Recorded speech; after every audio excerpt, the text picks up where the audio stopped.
Well, welcome to the Family Hour of the Yahowah vlog. We've got our full cast of characters here on the top left. Under and one new one. Yeah, under the countdown timer, we've got Kevin. Good to see you, pal. We have Captain Kirk. You're looking quite stylish there. You're the only one, of course, dressed in full sweater. So I'm assuming that it might be snowing in Carmel. Yeah. Dr. Jeff, good to see you from the wide open oven of Arizona. And then we move into Texas. And good to see you, JB. Welcome again to the program. We've got Leah, and for those who are interested, that is Cara over there. That is Cara. Cara is a wiggler. And a biter. And a biter. Yeah, that's Cara, who is the latest addition to the family. And over here at what'll be a stage left, but to my right, but I guess I have to look at you over there. That is Rich, who is the king of the cables back there. He's got quite the studio set up now. We're going to have to get some pictures of that, video of that during one of the shows, so everybody can see how he has. It's a work in progress. Yeah, has managed to get wraparound monitors and has quite the setup over there. So we're in a position where we can announce that after doing all of those programs on the Antichrist and fingering Donald Trump as the demon-possessed great betrayer, who is the corporeal manifestation of Satan, that we have finished those programs. And boy, did we learn a lot about the timing of when things are going to happen and who's going to do what, where, and when, even why. So it was a marvelous presentation. And of course, at the end in Daniel 9, we learned a lot about Dode and precisely what he is going to do, what he already has done, and just some marvelous prophecies that completely destroy the religions of Christianity, Judaism, and Islam. Looks like Cara has already gnawed her way into Leah giving up and going to see if she can find something either for Cara to chew on or put Cara away for just a bit. So what we're going to do on this program is going to be the first episode of Freedom. And the reason we're going to talk about freedom, gentlemen, is that there was another mutiny of sort where people who were presenting themselves as covenant decided that they would make it their pastime to discredit Yada Yahowah, 35 volumes. You see them all are around me, some 25,000 pages, 24 years of work, 100,000 hours, some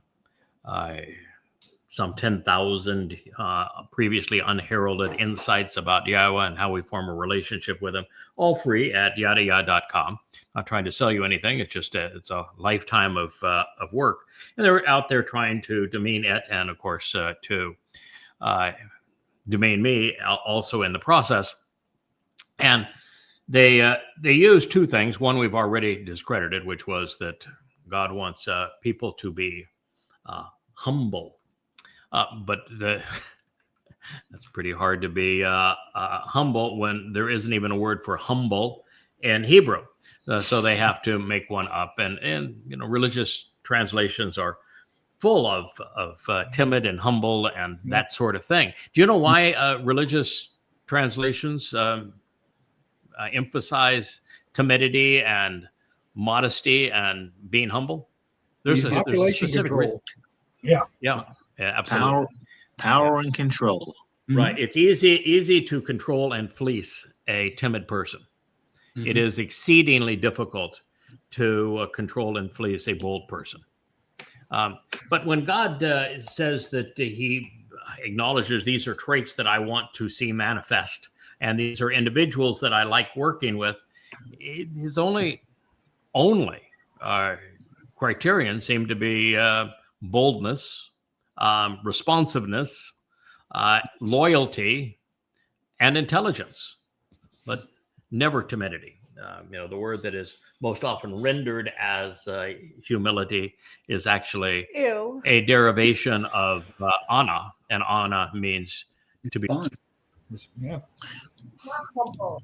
to be responsive. In order to control a person, to debase them. Mm-hmm. Debase Yeah, that's making them lower than. Yeah, that's what do you modesty is all think about. Humble means? Okay, so we took care of that in our previous show, and we'll have another mention of it here in Liberty, because it comes up in the text.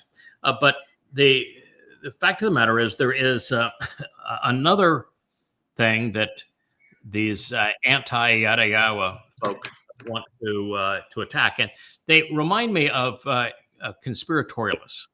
Do you know the two things that are the most interesting about a conspiratorialist is that they are the dot on the wall kind of people. Stupidity. And what that means is that they will find something that they think fits their scenario, and they will focus on it and build a whole case around it and ignore everything around it. Even, it's like the single rock in Mount Everest. And they're so looking at this rock that everything about Mount Everest they miss. And these dimrods are exactly that. And the second thing is flat Earth. Oh, yeah, that is just so awesome. Yeah, the second thing about them that is differentiates them from other people is that in every evaluation ever done of conspiratorialists, they have one common denominator. And it's not political persuasion, because there's liberal and conservatives, there's young and there's old. There Rich, are poor, all smart, manner of stupid. people from every ethnicity in the world. Mm-hmm. But the one common denominator, did you guys know what it is for The other guy. people that are I conspiratorial? do. A shitty They're life. losers. They're losers. And Somebody else for their trouble. yeah, that's right. They have miserable, unfulfilling lives, and they're looking for someone to blame for their lives. And that is the very thing that makes these particular accusations go, is that they've got nothing to offer. Their lives are unfulfilling, and they're trying to blame somebody for the fact that they're miserable while they're staring at this one stone before an entire mountain. But keep in mind that 100% of these people came out of a conspiracy cult. They've gone right back to the same cult that they were in 15 years ago. So they haven't progressed it at all. So the second thing that they wanted to use to discredit Yada Yahowah is to say that I'm a fraud and the book is untrustworthy and misrepresents the word of God, because it says that you can eat anything you want. Project much? They're the fraud. So that's what they say, that I'm untrustworthy because I say that you can eat anything that you want. And actually, it's not me that's saying it. I Yahweh says it. read it in the Torah, and it Yahweh says it over and over again. It's actually Moshe that says it. But Moshe was inspired by Yahweh and Dabarim. And I figure if God says it, we should not only know it, but They wrote it down. respond to it. So that has been my view. And If I may, can I add a little something to that? Yahweh didn't just speak it to Moshe. Moshe and Yahweh spoke mouth to mouth. Okay? Yeah. So it's Moshe's mouth is Yahweh's mouth. Well, when he is delivering a message like this in Dabarim, Moshe is speaking for Yahweh. Yahweh is speaking through Moshe. There are times when Moshe expresses his own thoughts. That's right. He doesn't do so well when he does that. No. But when he is getting this kind of information out, he is literally speaking on behalf of Yahweh, and which is Yahweh's style. So we're going to do this series of programs called Liberty, because God does have a lot of liberty that he is affording us. But what I have come to recognize, fellas and ladies, is that when we're dealing with particularly the belligerents that are part of this mother goddess cult, they constantly trip on themselves. In other words, everything that they claim, when you go to the right passage in the Torah or the prophets that deals with what that claim is, it always impugns them. Yeah. And it goes so far as to be that it becomes obvious that what God revealed was actually a prophecy about them, to express what God's view of them actually is and how God wants us to deal with them.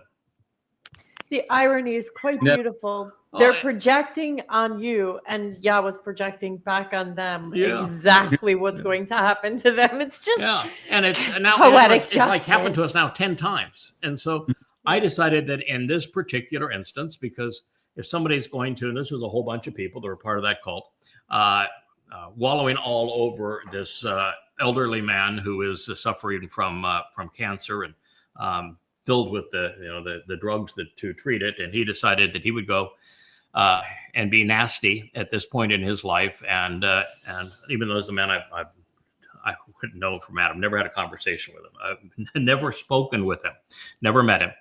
He decided that it was his time to attack me. And so they all rallied around him and said, "Oh boy, you're the best. Boy, you are really smart. We know that you're right because, well, he says you can eat anything." So haters gonna. I want to go to what Yahweh had to say, and when we do so, what we have learned is you never just jump in at the moment that this is God's rebuttal, because then you become like the conspiratorial person and you stare at that one little pebble and you miss the whole story. And in this case, you might miss what God had to say about mother goddess cults. Mm-hmm. Yeah.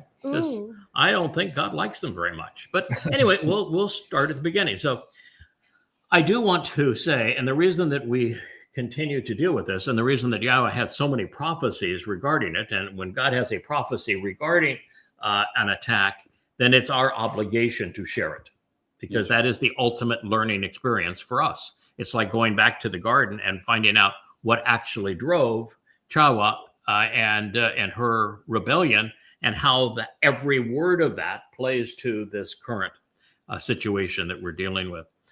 And so I want to preface it by saying that the job that God asked me to do 24 years ago is probably the most difficult in the world. Now, that doesn't make me a rocket scientist. It doesn't make me anything special. It's just that the job itself, which is that of serving as his Bashar Herald at this time, trying to call Israel home, is not just difficult. It's a job that heretofore no one has been able to accomplish. And what you're up against is so irritating and so frustrating that everyone who God has asked to do it previously has given up. Mm-hmm. Or quit. Yeah. So it's a tough job. And God is not going to, it's not his responsibility, nor is it in anyone's interest for God to make it easier. Yeah. You know why he can't make it easier? Well, I'd say because it's already pretty easy when you read it. I mean, free will.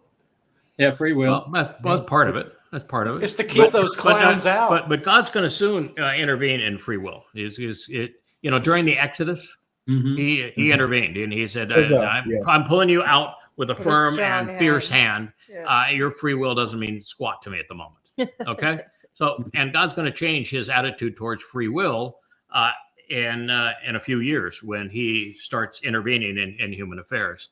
No, I think the reason is that it is such a difficult job that if the person doing that job doesn't constantly have to endure and overcome obstacles, then he's not going to have the backbone, the character, or the confidence to do the job.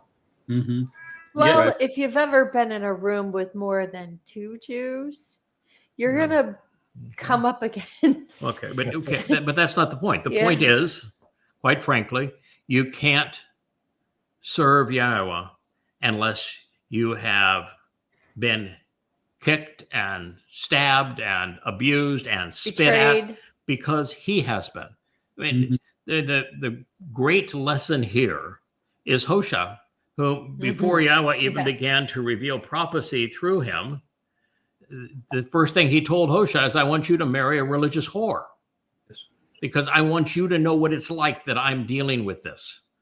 And so you have to experience not only external abuse, but internal abuse. People who were at one time close to you, that just like happened with Moshe, where his sister and his brother turned on him. Yeah. You have to not only endure it, but be able to overcome it if you're going to be of any use. And in this particular job and the job of supporting this job, the tenure is forever. Yeah. All right. And God's not going to retool this time.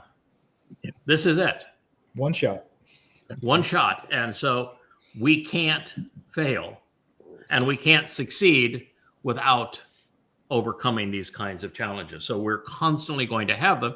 But because this is so important to God, he filled his testimony with prophecies specific to what we're enduring. So we know exactly what God thinks of these situations. We know that he foresaw that they were going to happen thousands of years ago, and that he has given us exactly what he wants us to do in response to them. Mm-hmm. This is powerful. Yeah, Craig, I must say that it's not coincidental that this is happening at this moment in time, nor is it coincidental that each of the Zeroah have encountered this, be it Moshe with Miriam and Aaron, and Dod in his first life as Melech Israel, during the unification of Israel. Yeah. You've basically, for lack of a better term, are this training and it's intense, and it's really gotten intense lately. And I think the lesson to be learned, and which will be learned by this cult, is that what you're going to reveal, it's harsh and it's unyielding, and it's going to end in Sheol, and it's going to be devastating. Yeah, it is.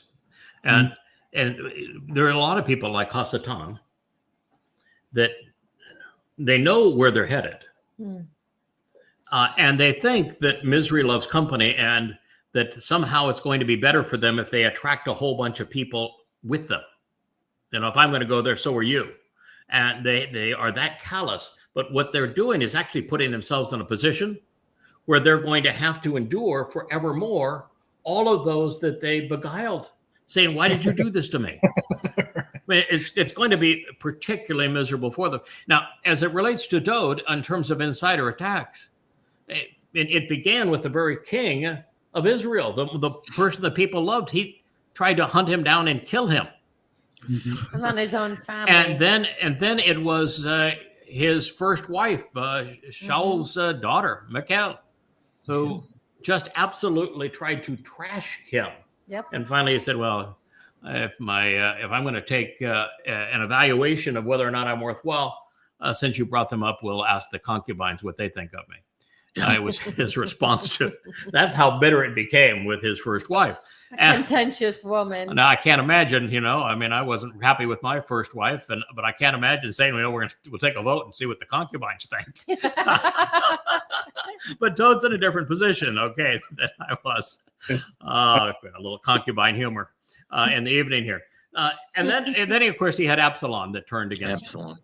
Yeah, which was one of the great. That was his third born son. One of the great travesties of all history in terms of what that would occur. His other son raping his daughter. Yeah.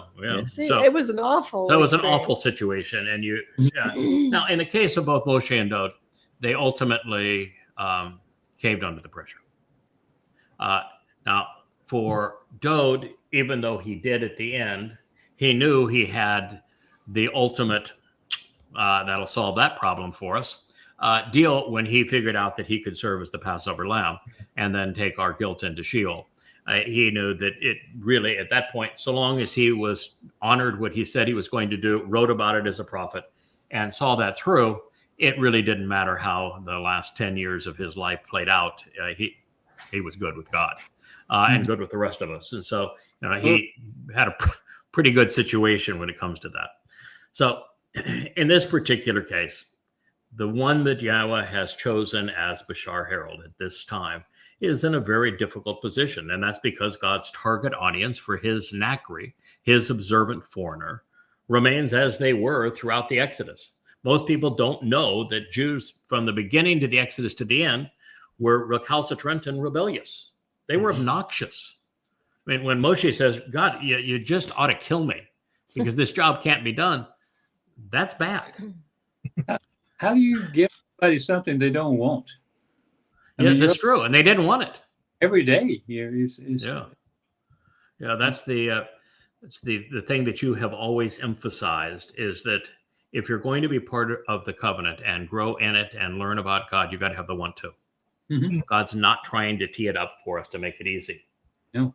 He wants us to work at it, to struggle at it, to feel a sense of accomplishment and satisfaction when we figure it out. And that makes us interesting people. I think Yahowah works on a merit-based system. You get out of Torah what you put in it. Yeah, I think there is a lot Fair. to that. Mm. Well, that's So- the same with studying any subject. You Pardon? know, I said that's the same thing with studying any subject. If you don't put forth the effort, you're never going to learn it. Correct. Right? Yeah, I did a testified as an expert witness in a trial on pilots injuring one of their passengers. Mhm. And what I emphasized to the jury is that if you're going to take the responsibility of flying an airplane, I was an airport transport pilot rated, and if you're going to put people's lives at risk with your skill at flying that airplane, you need to know exactly what you're doing. You may have to be really serious about this. Nothing is And ever you better do it by the book. right. Nothing is ever casual. You Mhm. work at it, you study it, you practice your craft, and the same thing is true with Torah. It's one of the reasons why when I was doing this show 2 and 3 times a day, and I've backed off now, so I'll do it most days now. It's twice a day and occasionally once a day. It's because this program requires you to give a lot, right? But when you're studying Yahweh's Torah and prophets, you take in a lot.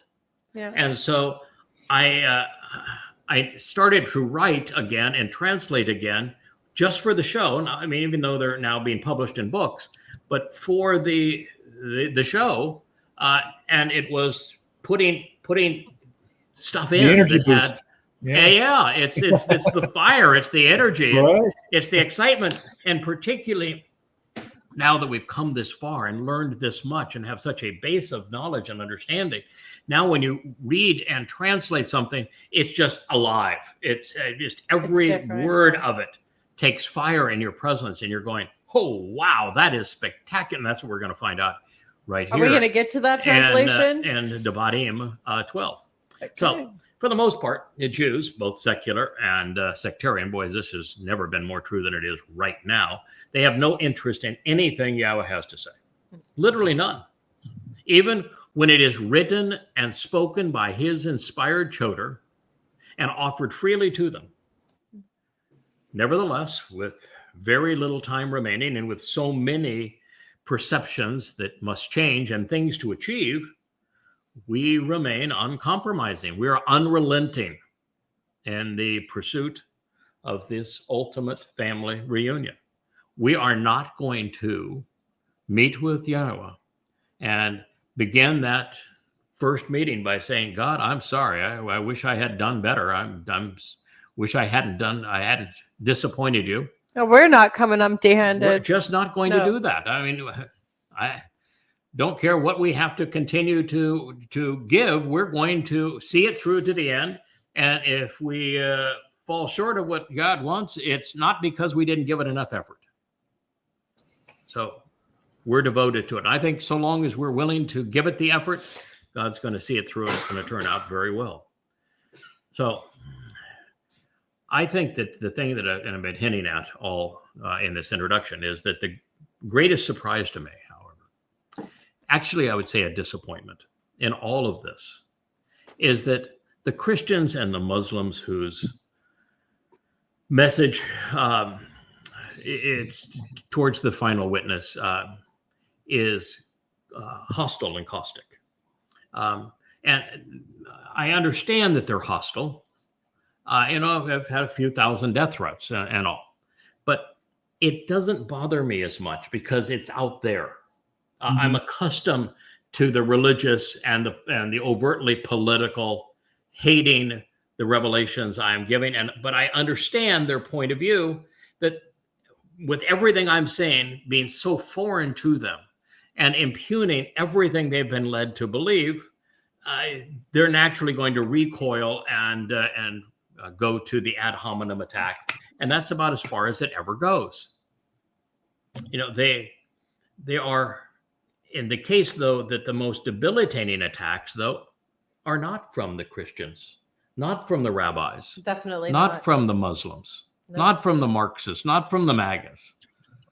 Most hurtful, debilitating, and annoying attacks are from people who ought to know better, who were once part of our company. Ought to know better. Ought to know better. They are from those with an agenda and a vendetta. And in this light, we're going to begin the Bashar Herald volume. This will be chapter 1 of Bashar Herald, Coming Home, volume 4. In the Torah, rather than in the Mizmowr. And we're going to do so to set the record straight so that you know what the job really entails. Now, in this first statement that Yahweh etched in stone, you guys are probably aware that God declared his determination to liberate humanity from the tyranny of religious corruption, political control, military threats, and abusive caste systems. That's how he began the first statement he wrote in stone. I am your liberator. Then, in a war that men have been waging against God for 6 millennia, God took a step back to allow humankind free reign to be as disingenuous and oppressive as the subjugated would allow. He is not engaged at the moment. His 7 spirits are. His word we can still learn from. But God himself said, I'm going to go off to heaven. Would you hang out here? No, I wouldn't. No, I don't blame him. No. I mean, the difference is that we're humans. We're born into this mess, and God is asking us to do something for him. If I were God and I could get, a dummy like me to go do this battle, I would do the same thing. I mean, he's smart. He's delegating so that somebody else has to endure it. So I'd make the same call. I've had to pump out my my septic system numerous times. But guess what? I've already hired a guy to do it. And it's my crap in the septic system, and I still don't want to go down in there. I don't blame him. I don't blame him. So, however, just 8 years from this program, following Chag Sukkah in year 5992 Yah, which is when we're broadcasting 2025, this long ordeal of human tyranny will have run its course. Hell on earth will end on Towrah in 2033, whoop, whoop, with God interjecting himself to purge the planet of the stench and the stigma of mankind's malfeasance. And while restoring his people through the sacrifice of the Bashar on the day of the Herald, God will transform the earth so that it resembles Eden. No religion, no politics. All who remain will be free at last. But we aren't there yet. We're still in Kansas. There is so much more that needs to be accomplished and to overcome. And with the dehumanization and degradation of humankind on the cusp of eliminating life and liberty, we have some big challenges before us. And those opposed to God are continuing to slash about and doing so more violently than ever before. What did Trump announce yesterday? That he's going to start testing nuclear bombs again? What a moron. Oh my God. Kitty? Out of Las Vegas. I mean, Vegas is only 60 miles. Good luck on him.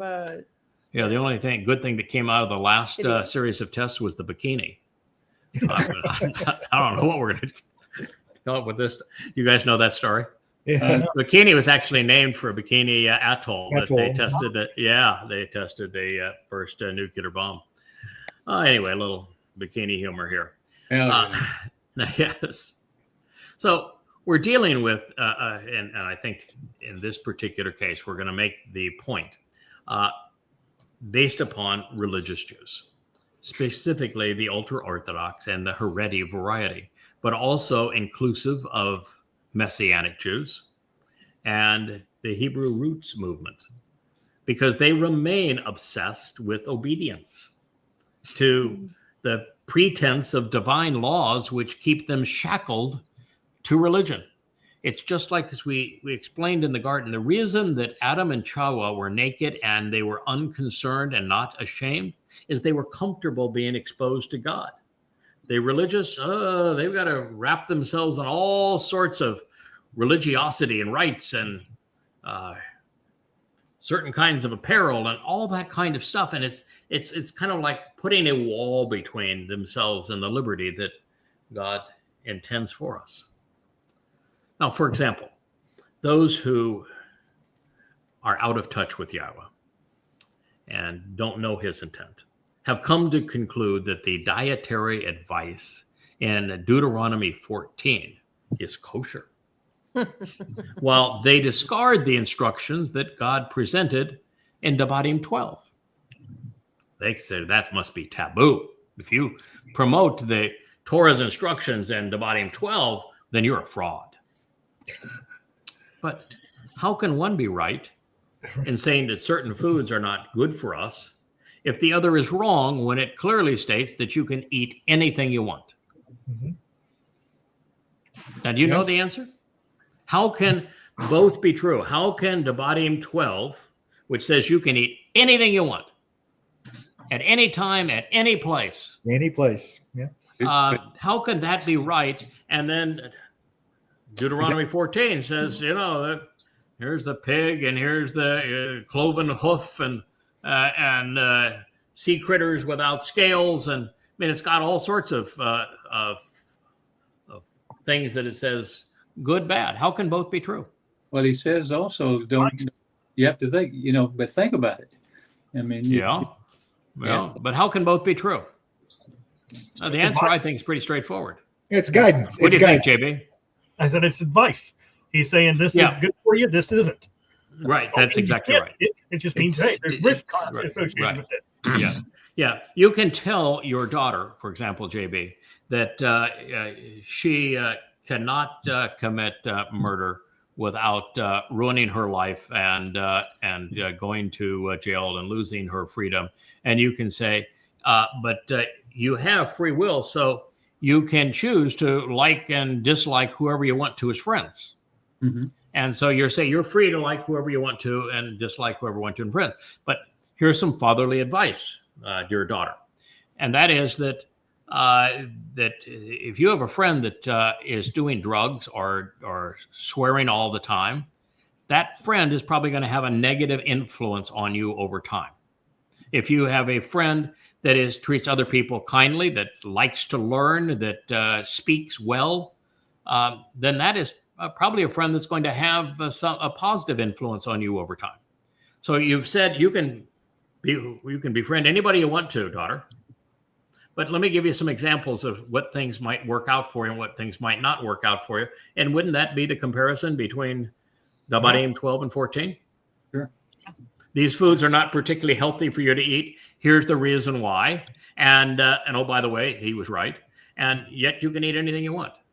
Don't make a religion out of food. Let's just call it what it is.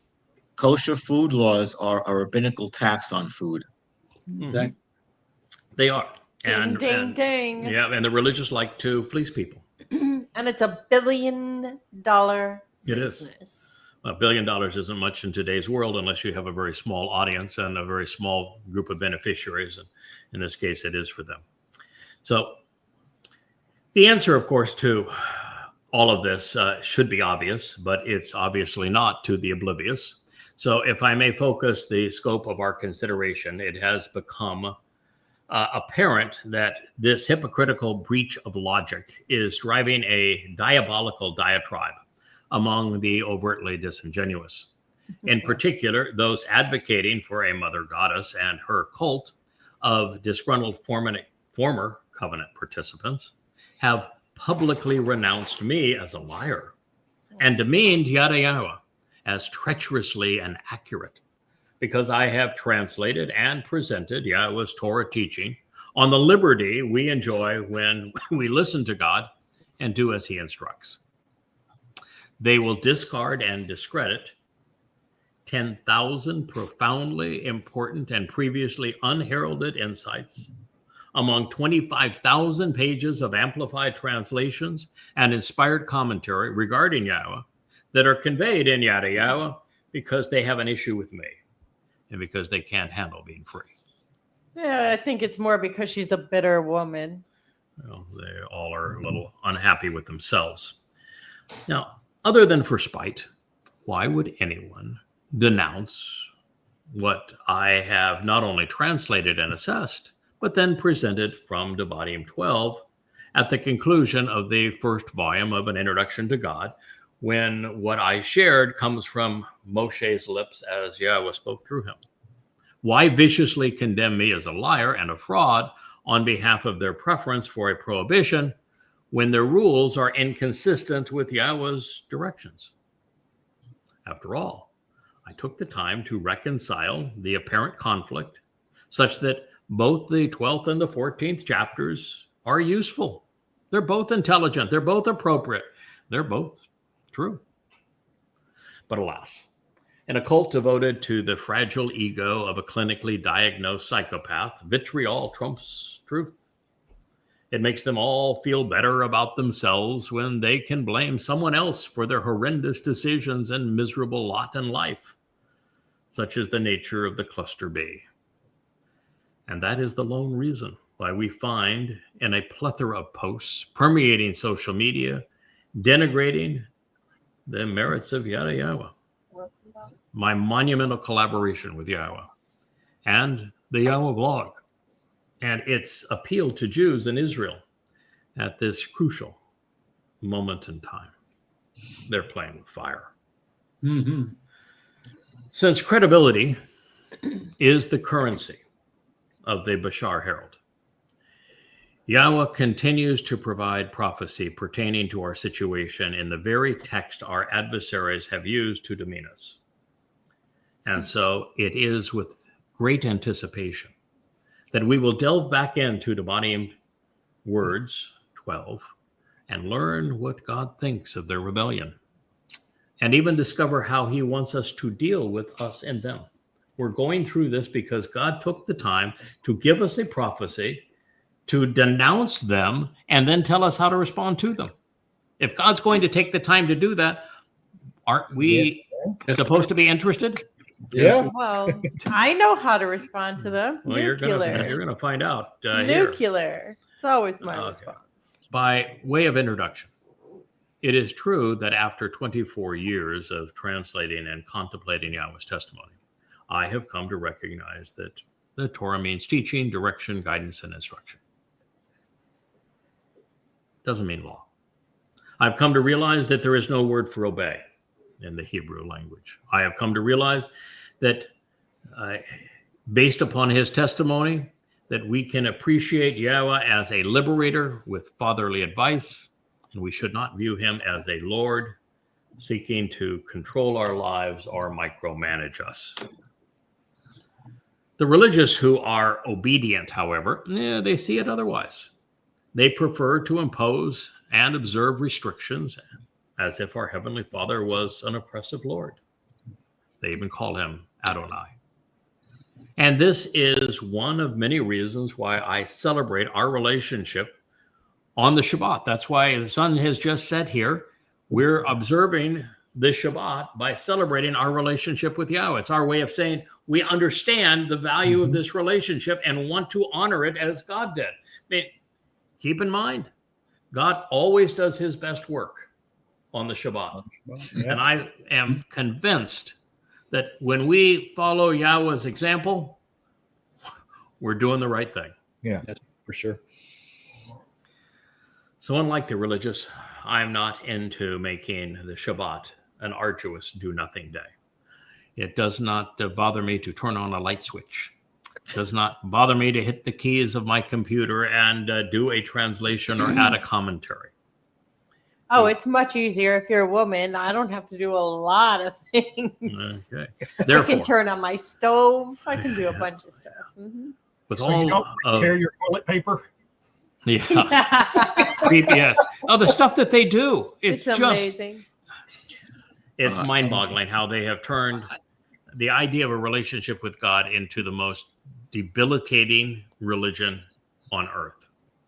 I've even told you about the tricks that they've employed in the past where they find themselves a quote unquote Shabbos goy. So if they want to go in an elevator in an apartment building, let me get the goy to press the button and I'll just slip on in. Yeah. It's of course, if you're actually being holistic and looking at God's testimony, you can't employ the goy to do that if you are of the belief that you can't do anything. If you're going to play the game by you can't do anything, then you can't also employ the goy to do that. So sorry. It's like renting their fields to Muslims during the seventh year, in Israel. It's like, that is just mind-boggling.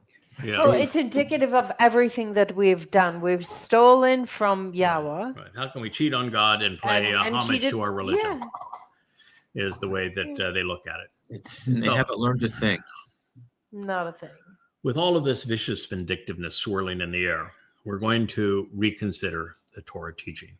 We're going to know what God said we should and shouldn't, can or cannot consume. But before we reach that point in the chapter devoted to our liberty, we find that Yahweh had a lot to say about the cult that wants to take it away.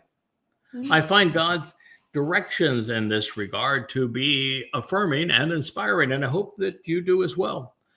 I hope that you view his message similarly. That was cool. Then, at the conclusion of our study, we're going to consider what some of the nonsense of the Talmud, which is used to impose rules that God never mentions. In fact, the rabbis, and I'm sure you know this, Leah and Jeff, actually use their onerous kosher dictates to justify Judaism. Yeah. They claim that since Yahweh provided too little information on the topic, without the rabbinic laws being you kosher, wouldn't know what to do. Would be impossible. Mm-hmm. They say that thing about the whole Torah, that's why the oral law was born, that Moshe, somebody whispered in Moshe's ear the oral law as well. Why didn't he write it down? Right, and his name, they also called Moshe a rabbi too. Moshe Rabbeinu, these numbskulls will refer him to. Oh, yes. Yep. They wanted a religion. God didn't give them one, so they made one up. Yep. We make up a lot of it. And rabbis become the gods of that new religion. Mm-hmm. Anyway, well, it is true in a way, because one cannot be religious without religion. And it's also false in the sense that Yahweh is anti-religious. He didn't give them the wherewithal to create a religion, so they created one on their own. Yep. He is insistent that we be kodesh, set apart to him, not kosher, fit in with Judaism. Yahweh's advice regarding food is presented at the beginning of the 15th verse of Dabarim 12. And then from an entirely different perspective, Moshe addresses what should be considered healthy and unsafe in Dabarim 14, although his advice is first mentioned in Kara Leviticus. Each presentation provides, I think, a rather exquisite palette from which to view the rich hues of Hebrew nomenclature. And so, while the first mention of food in Dabarim words is halfway through the chapter, the more pertinent and vital instructions are actually found at the beginning of the 12th chapter. So let's consider God's guidance as a whole cloth. It begins. So, by the way, that's the only variation in Dabarim 12 and 4Q 45 Paleo Deuteronomy and the Masoretic text. This is one they didn't change. Wow. Yeah, so it actually reads the Masoretic text, if you scrub it of its diacritical marks, is accurate. So from that point on, it is anyway. These are God's clearly communicated and prescribed prescriptions for living, chokum, engraved instructions and thoughts regarding what you should do to be cut into the relationship, and the means to exercise good judgment, especially pertaining to resolving disputes, waha mishpat, to receive the benefits of the relationship. You should emphatically, consistently, and actually observe them so that you can act accordingly and engage appropriately in the land, which, as a result of the relationship, Yahweh, your God, has given to your fathers as a gift and as your inheritance. Doing so every day, you live lives on the ground so as to walk along the correct path to receive the benefits of this relationship.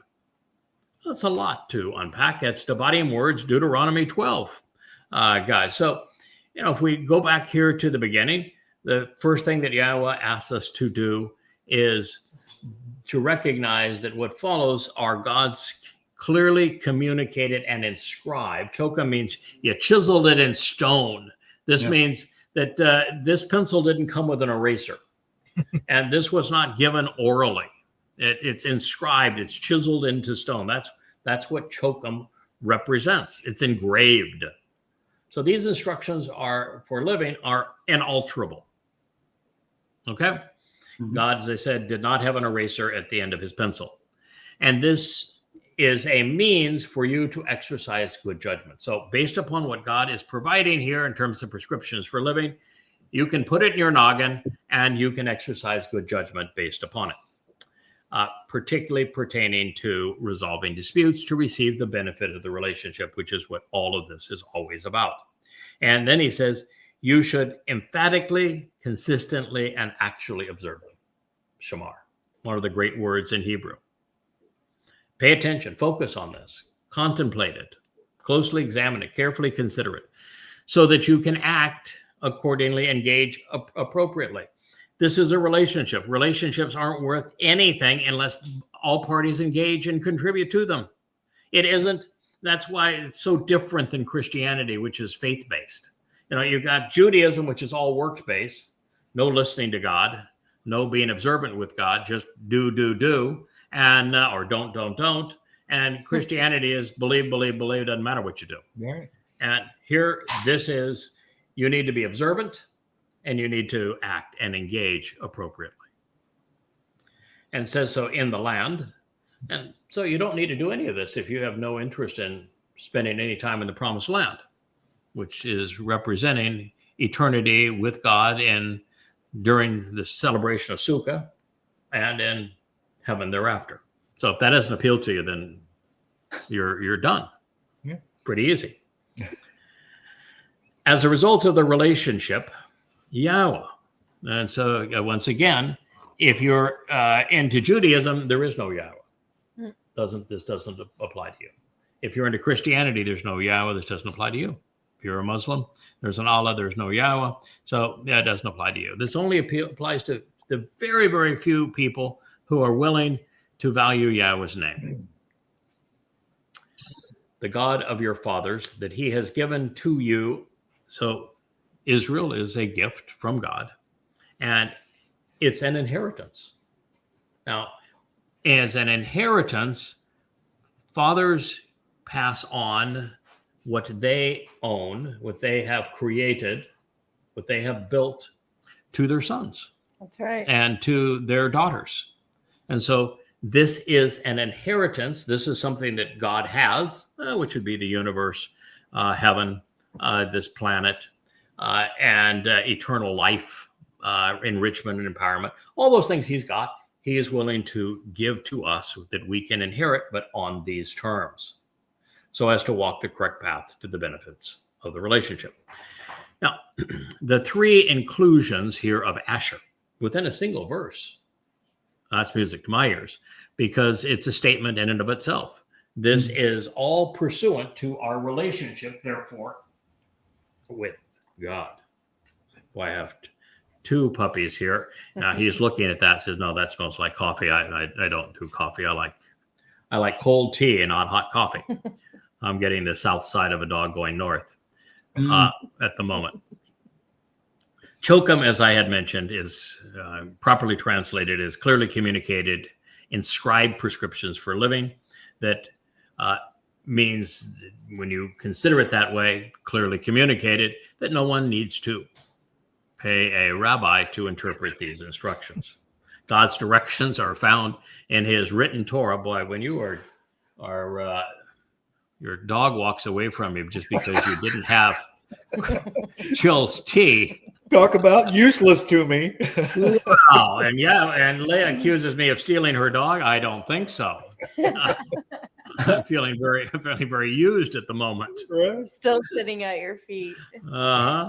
So God's directions are clearly articulated and found in his written Torah. This is inscribed, which Yahweh inspired. And the fact that these are prescriptions which cut us into the relationship with God, that means that these are lessons for our soul. Now, since God isn't mentioned in religious lore, the Jewish replacement for the Torah, which is the Babylonian Talmud, was from the rabbis. You're not going to find Yahweh's name there. No. It's not from Moshe. It's not from Yahweh. The rabbis applied the Torah designation to their books, but that's reprehensible. It's delusional. Misfat, like mitzvah, both of these words are universally mistranslated in all Bibles. One as judgments and the other as commands, but both are simple compounds. And this is why when we're dealing with translations, we have to be so much more thoughtful than most people are willing to be. And in this particular case, both of those words are compounds created by adding their interrogatory my to an otherwise common Hebrew word. Shafat, which means to decide, and sawa, which means to instruct. So to contemplate instruction and to ponder the implications of making good decisions. Therefore, Yahweh is providing us with the means to make reasoned decisions, good judgment, regarding his instructions, so long as we ponder the implications. Shamar, of course, means to be observant. We accomplish this by being focused and attentive. We have to have the want to, closely examining and carefully considering the Torah. But this is often easier said than done, since religious translations are inaccurate and incomplete.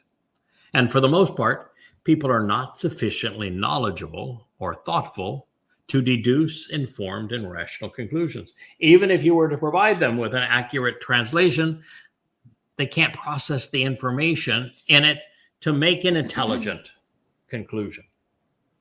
Why do you think that is? The amount of want to that is required to spend the time necessary to build the proper foundation of knowledge with Yahweh's testimony, where then you have the mindset of bien, of making the connections to understand, is a lifetime commitment. You have to value this tremendously. This relation, yeah. Yeah, and I would say that while I have never come across anybody that was manifest the level of understanding that is necessary to deduce correct insights from God's testimony.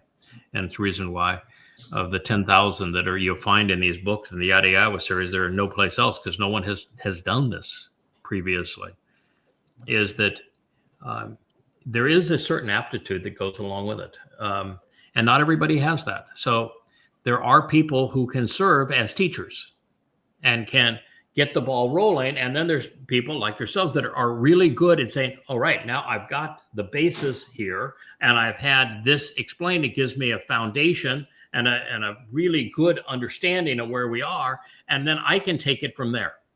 And you can add richness to it, depth to it. You can even make it your own by continuing to study it. So it's now part of who you are and what you know. And so the reason that God picked this team is that our job is going to be to instruct forevermore. Mm-hmm. And just because he is going to write his Torah inside of those who make it into the millennial celebration of Sukkah, that isn't enough. Somebody still needs to explain it, to teach it. You know, I have read every owner's manual and pilot manual I could get my hands on, but yet until I started flying airplanes and simulators and had an instructor sitting on at my right and saying, let's do this or do that, you aren't good at it. Yeah. So it all theory. it takes a lot, and God does pick people that he thinks are pretty good at understanding and explaining stuff. I think that Dowd was the best ever in the history of the world. And if you look at Dabarim, which we're studying now, which is the summation of the first 4 books of the Torah, synthesized through Moshe's understanding, he was a pretty bright fellow as well. So intelligence is, as Yahowah would use it, the word chokmah, the ability to process information quickly and rationally is important. BN, you have to have an affinity for making the connections, common denominators, probabilities, those sorts of things, I think, to do this well. And I think the single greatest attribute to being able to understand these things is to develop an understanding of God. Once you know who Yahweh is, what he's trying to achieve, what he's offering, what he expects in return, you have a basic understanding of Yahweh and his devotion to and love for Dowd and how they work together to enable the bereth, which was their primary focus, by fulfilling the Mow'ed Mikre and on their timeline and in their way. Once you have an appreciation for that and a love for it and a respect for it, then you're in a position to deduce so many conclusions that would otherwise be beyond us. Anyway, I would say that sometimes it's easier said than done for people, since religious translations are inaccurate, they're incomplete, and for the most part, people just don't know enough. And the fact is, I've been working at this every moment for 2 decades, and I'm still learning on the job. I would say that our last 6 months, we have learned more than we did in the 20 years prior to that. Yeah, and It's because you get to a point where you have that basis of knowledge and understanding that enables you to look at every word and say, oh, wow, that's what this means. Now he's just not only talking about history, but prophecy.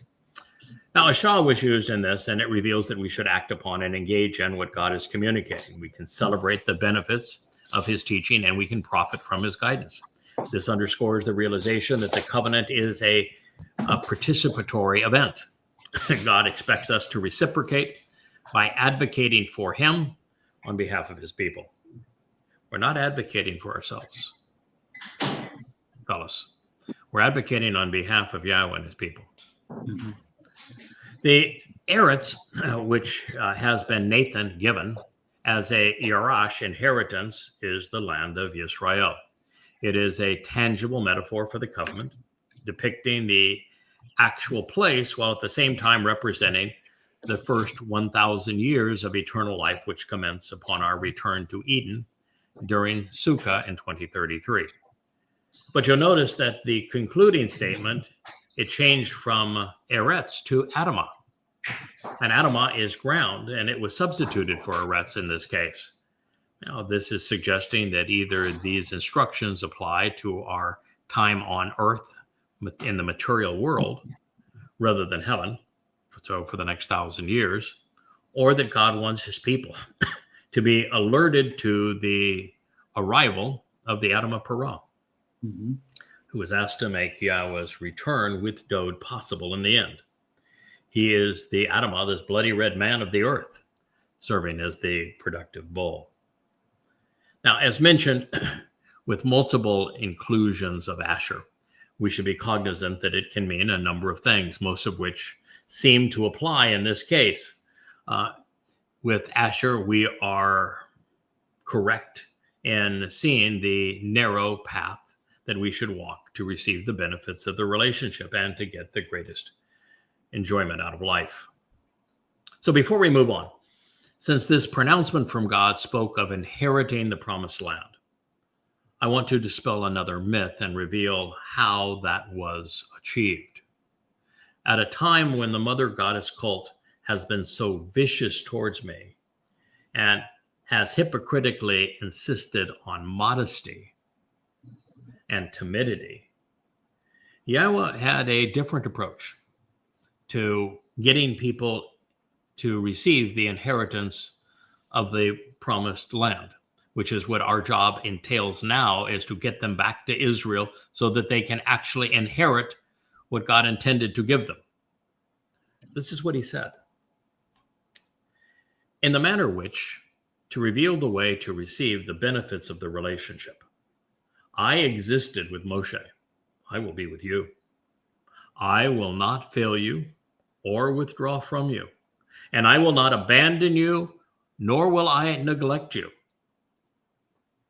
Choose to be strong, to be tough and empowered, even harsh and unrelenting, and you will prevail. Shazak, and be steadfast and courageous, and you will cause these people to possess this inheritance of this land which I promised to their fathers to give to them. Yahowsha, Yah liberates and saves. Joshua 1:6. Pretty clear, isn't it? You want to get the people into the promised land? Yeah. You better be tough. You better be bold. You better be willing to put up a fight. If you want to be meek, they ain't going nowhere. Nothing's going to happen. We're going to stay right where we are, and we're not going to have a fulfillment of another Mikre, and God's not returning to the earth, and there'll be no reason to restore the conditions found in Eden. Meekness is not going to stand up to what's going to happen over these next 8 years. Well, so much for the religious notion that meek will inherit the earth. If you want to be counted among those who inherit what God is offering, I would suggest listening to him. Now, Yahweh's initial instruction mirrors the prerequisite of the covenant, requesting that we remove the corrupting influence of religion and politics from our lives. He says, you should absolutely and unequivocally destroy, continually doing away with. This is a pretty tough language right here. This is abad.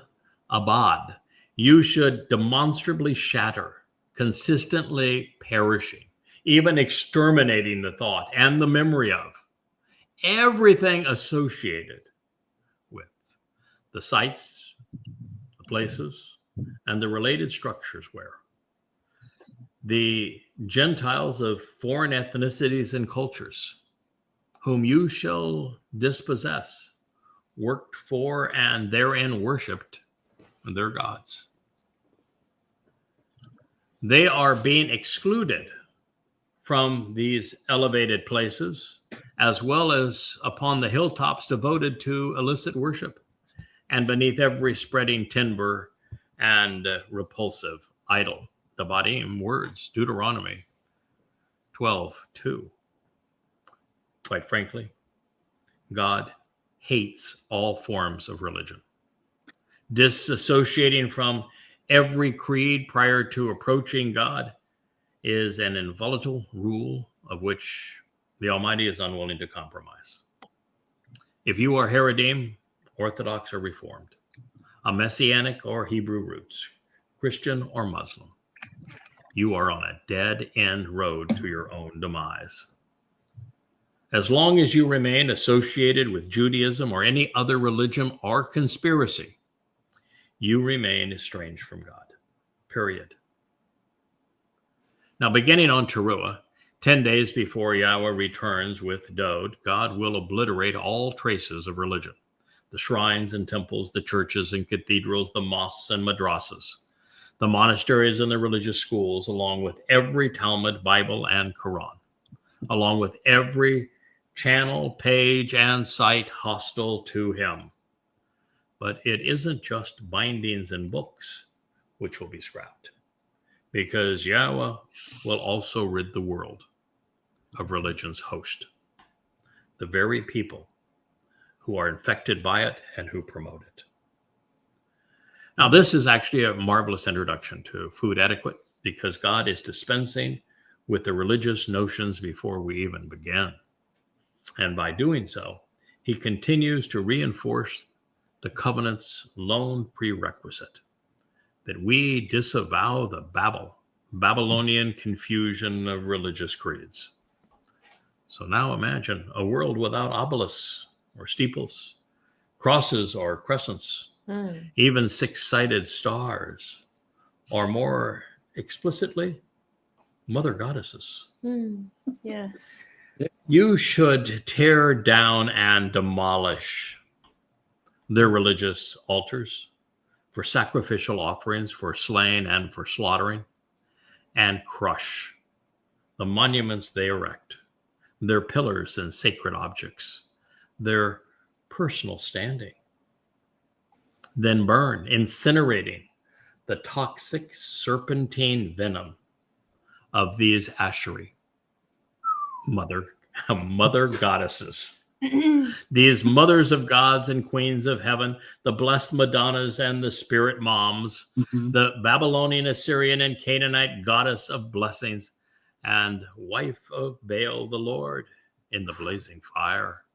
In addition, their false representation of these gods and goddesses, their idolatrous religious images and objects of veneration. You all, as men, should always cut off any association and tear asunder, disassociating and casting down into non-existence. Gotta. You should cut down and fell, shearing off and severing, and then banish and expel, completely annihilating and wasting, wiping out and exterminating that which pertains to their name and their reputation out of that site and place that they have arisen. Ouch. So I'm pretty certain that's absolutely clear to dismantle every part of what they are doing, including their status and standing. Their websites, their Facebook pages, their lies about there being a mother god. And don't think for a moment that they're anything other than mother god worship. The very moment they all announced that they were going on their little trip into La La Land, they wrote down, and I've read on this program, I can read it again, their announcement that their whole reason for going is that I was not speaking for Mother God, and that they have found the voice of Mother God, and that Mother God is so essential to be known and to be addressed and to be spoken on behalf of, that people are going to die all around the world because you're not speaking on behalf of Mother God, so we're going to resolve that. If that isn't being a mother goddess cult, what in the hell is? Right. It's the epitome of stupidity. Yeah. You know, I have translated 25,000 pages of material here. You know, in all of that time, I didn't find a single time when Yahweh refers to himself in the feminine or in plural. It is always masculine singular. Always. 100% of the time that Yahweh refers to himself, even when he is addressing the work of his spirit, which is a feminine noun, he refers to the work of his spirit using the masculine singular. He is always masculine singular. He is not mommy and daddy. He's not plural. Never was. He is not feminine, ever, not once. There isn't a single line anywhere in the Torah and prophets that comes from mommy God. Not one. So if you're claiming that is who you're speaking for, you are speaking for the founder of your cult. Whence do you think they derived this bizarre name, Yahweh, minus the Wav? Where did that come from? Well, what they were trying to do with Yahweh is to create this myth that Yahweh's name contained male and female. Yeah. So what they claimed, and this just shows you how stupid they are. I mean, they really are stupid. They claimed that the Yod, which represents a hand, was the representation of the strong arm of the Father. But there's one problem with that. Yad is a feminine noun. And then they went on to claim that the Wah, which is drawn as a tent peg, represented mommy. And so that was the man and the woman, and that God was schizophrenic this way. We're man and woman. Gender bending. But the problem with the Wah is, guess what? It's not feminine. It's masculine. They were 2 for 2. And the Wah in Hebrew is never pronounced W as a consonant. It's always pronounced as a vowel. It is a vowel. It is the O sound. It's the O sound in Torah. It's the O sound in Shalom. It's the O sound in Elohim. it is always pronounced as the O sound.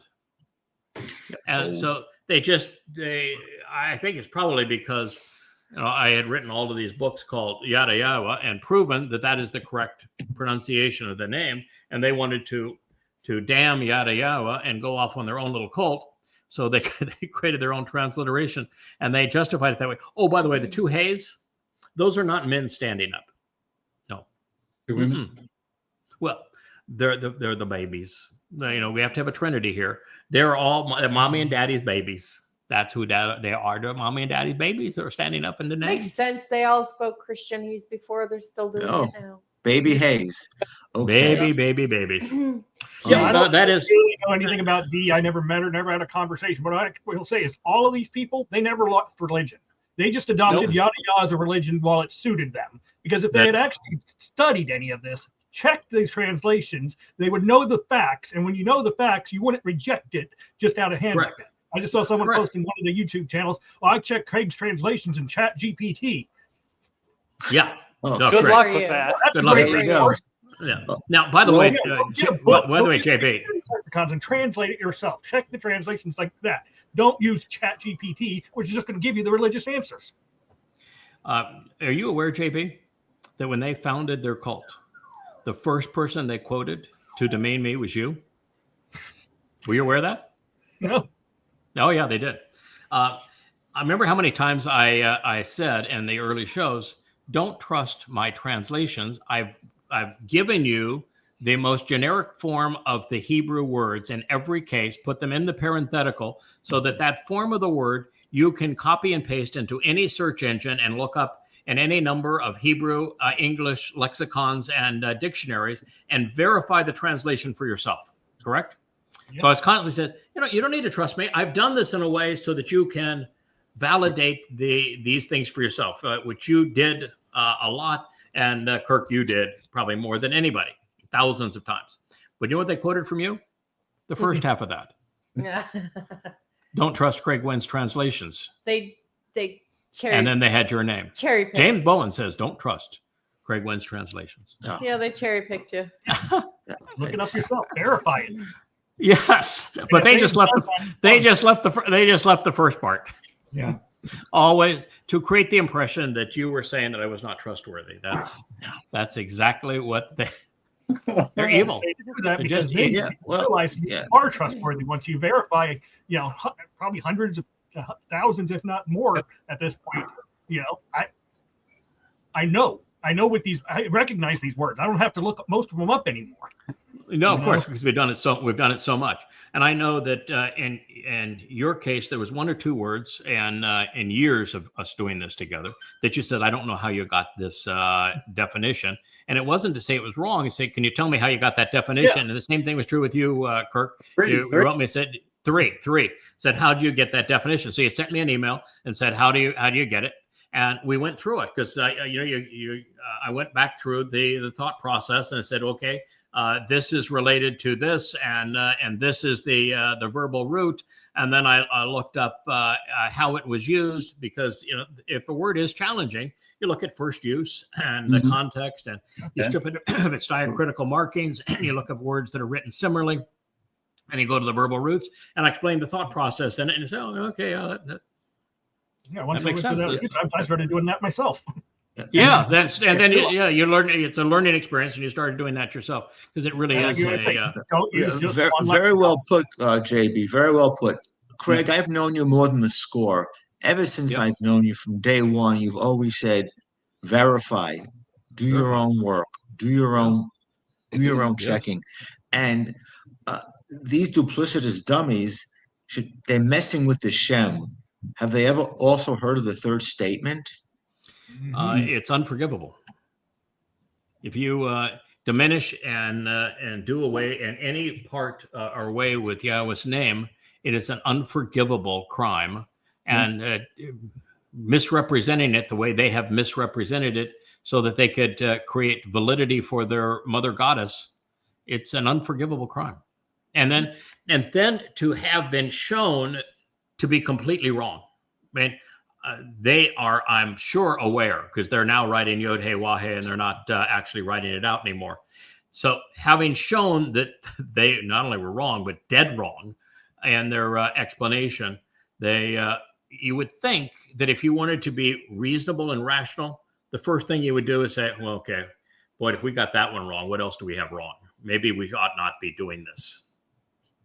But that's not the nature of conspiratorialists. No, they're double and triple down. They double and triple down. That's But the good news is they're going to live forever. Yes, In a they very are. dark They are. place. And Yahowah had a lot to say about them. I mean, what I just read here was about as incriminating, as debilitating as it ever gets. Can you imagine? So their whole attack on me was based upon the fact that Yada Yahowah was not trustworthy and I was a fraud because I said you could eat anything. And to validate that, you have to go to Dabarim 12. And Dabarim 12 opens by Yahowah condemning a mother goddess cult. So Yahowah says 2 or 3 times they cite something that just ends up giving you, every time. More, first 2 or 3 times they might just stop doing it's that. more fodder for you. They really ought to stop doing it. But my whole deal was you can be stupid on your own. I don't care what you do. You're free to leave. In fact, I'm glad you're gone, because it's embarrassing to be around people that were this thoughtless, that were this easily deceived. So I'm glad you're gone. But just leave quietly. Don't embarrass yourselves. With all this stupidity, I'd like to add something intelligent to the conversation. Yahowah says to destroy the Asherim. Okay? Asheri and Asherim in the plural is referring to one thing specifically. And you have to know Assyrian history to know what it is. The Asherim aren't just the mother goddess cult and the Asherah. It represents captured queens also. Because what Asher sought to do was to discredit not just their gods, but their royal lineage. Yeah. So the fact that Yahowah chose to use Asheri, mother goddesses, as opposed to Asherah, because every place else it's Asherah. Yeah. And Asherah is the name of a specific pagan goddess. She is the basis for the Christian Mary. She is the mother of God, the queen of heaven, the Madonna and child. She's the one that was pregnated by the sun's rays on Easter, and then 9 months later gives birth to the son of the sun on the on the winter solstice, which is Christmas Day. So that's Asherah. When Elia was asked to condemn the religiosity of Israel, he assembled the 450 prophets of Baal, the Lord, and the 400 of Asherah. And so this Asherah is an exceedingly important false god that permeates religion. And the reason that Asherah exists is the same reason that Mary, the mother of God, the queen of heaven, the blessed one, the rosary, all that exists for a single reason. You know why it exists? You can't have a religion without women. Nope. And since every religion is male dominated and women are all subjugated, the religions all created a mother goddess that women could worship. I remember when the one person that has gone off into the new cult that I really enjoyed her company because we did a lot of good things together.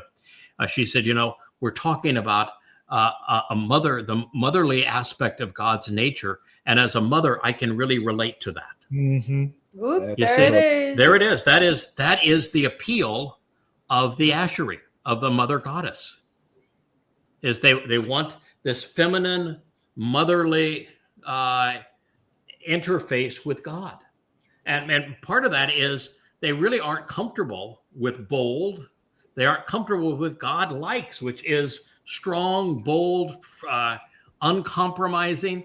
These things don't appeal to them. And, well, Mother Mary, you blesses Mary, it's going to be good. And inclusivity is big. Loving everyone, sharing, being nice. Yes. Oh yeah, it's God does not do those things.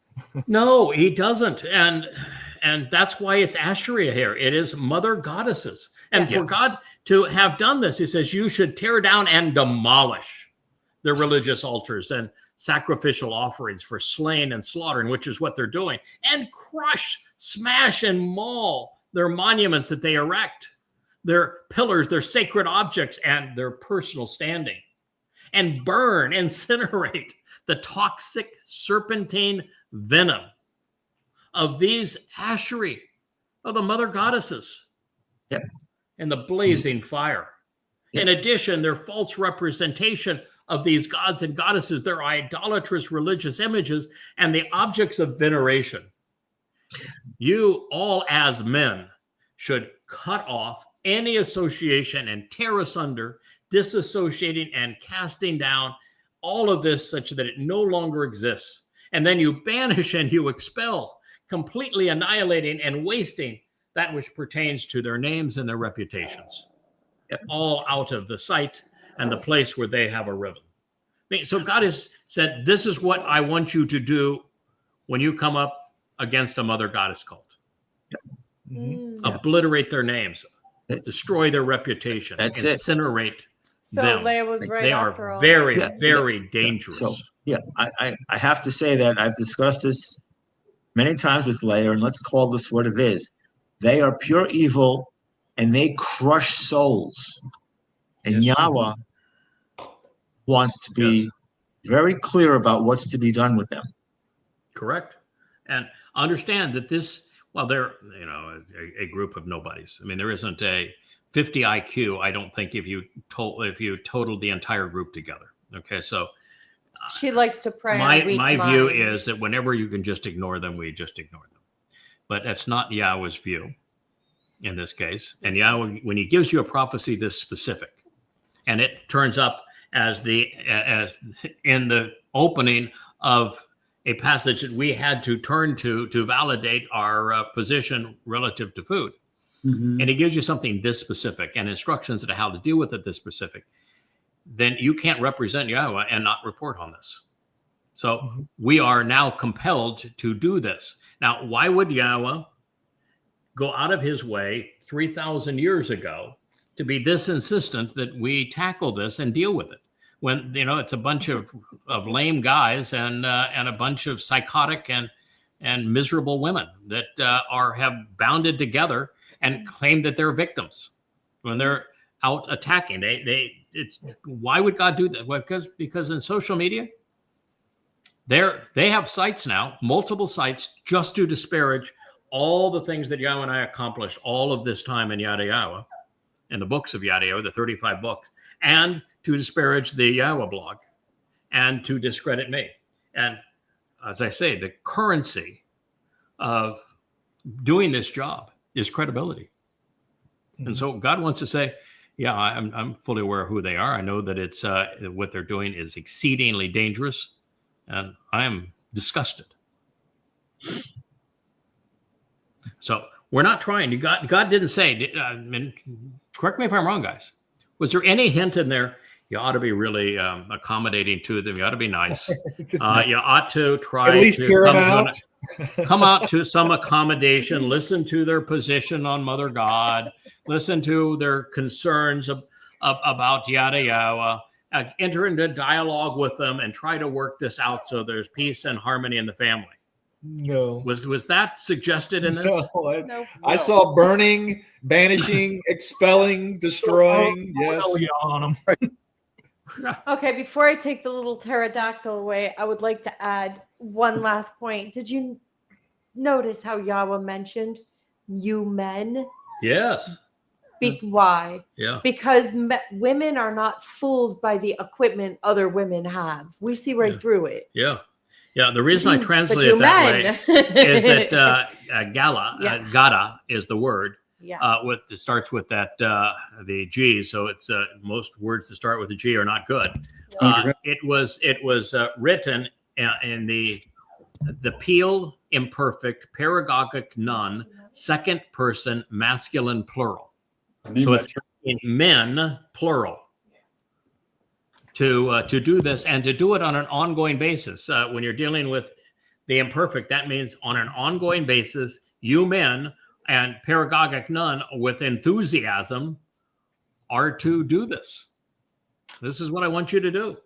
Banish them, expel them, completely annihilate everything they represent, including their reputation and their names. God's not an accommodator. He's not trying to save everybody. He doesn't love everybody. He doesn't want a huge crowd and forevermore.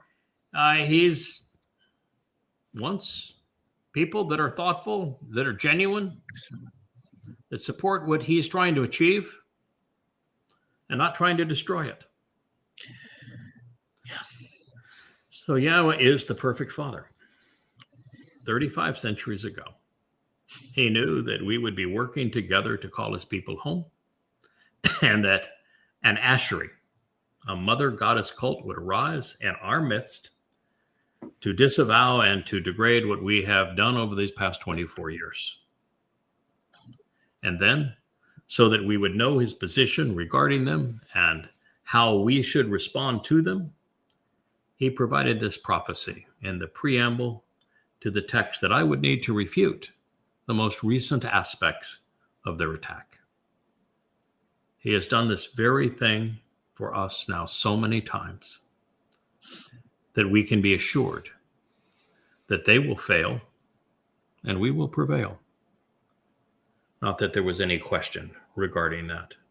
Do you see their most recent one today? Because this particular attack took place a week or so ago.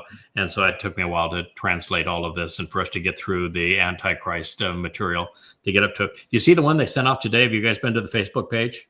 Oh, it's a beaut. I actually have. Yes, because I think you commented on it.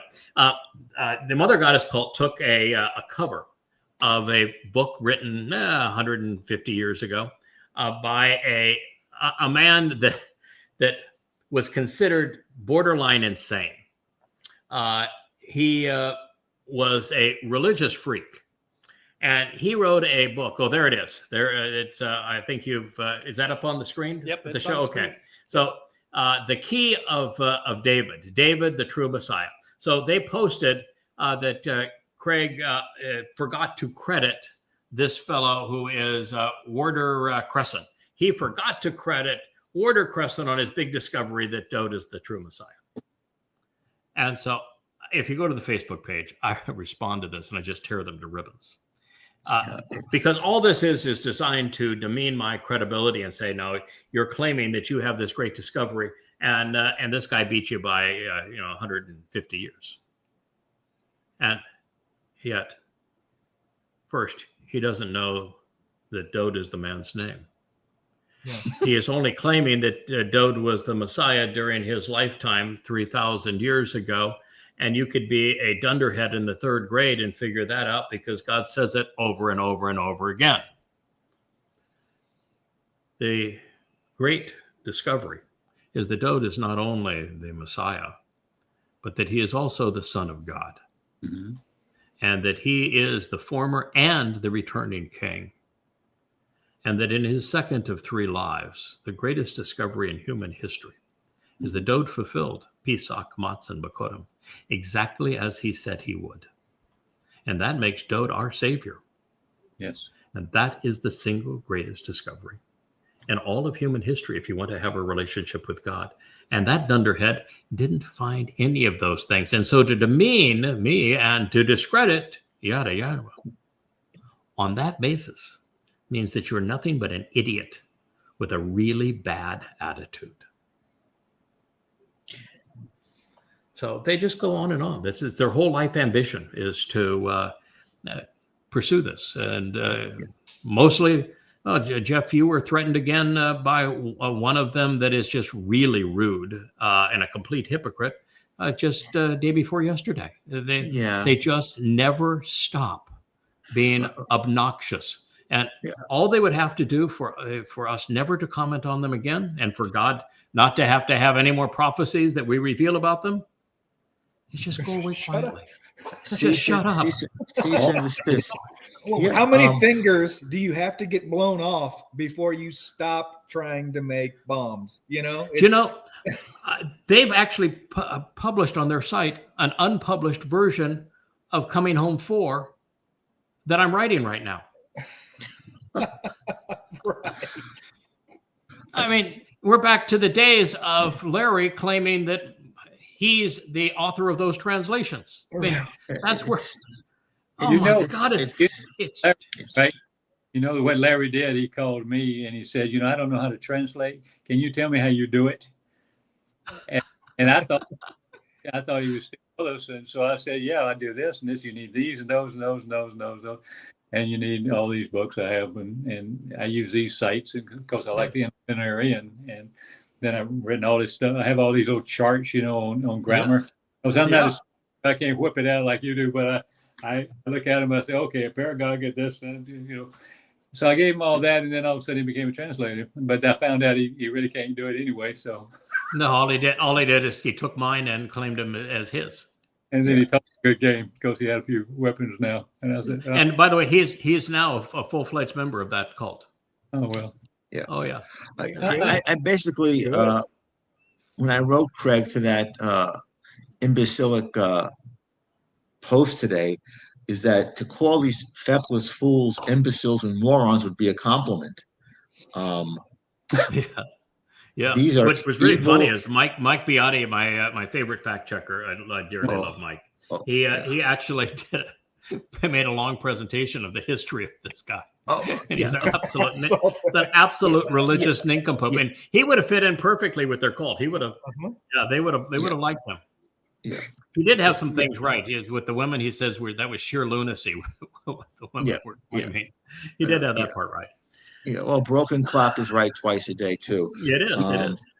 So the Mother Goddess cult emerged in the late fall of 2024 with an emotionally, intellectually, and morally challenged woman who I had pulled out of a conspiracy theory and tried to help.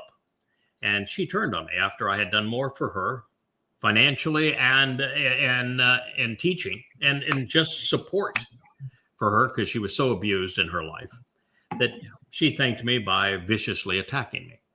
Then she pretended that she was the victim when she victimized me.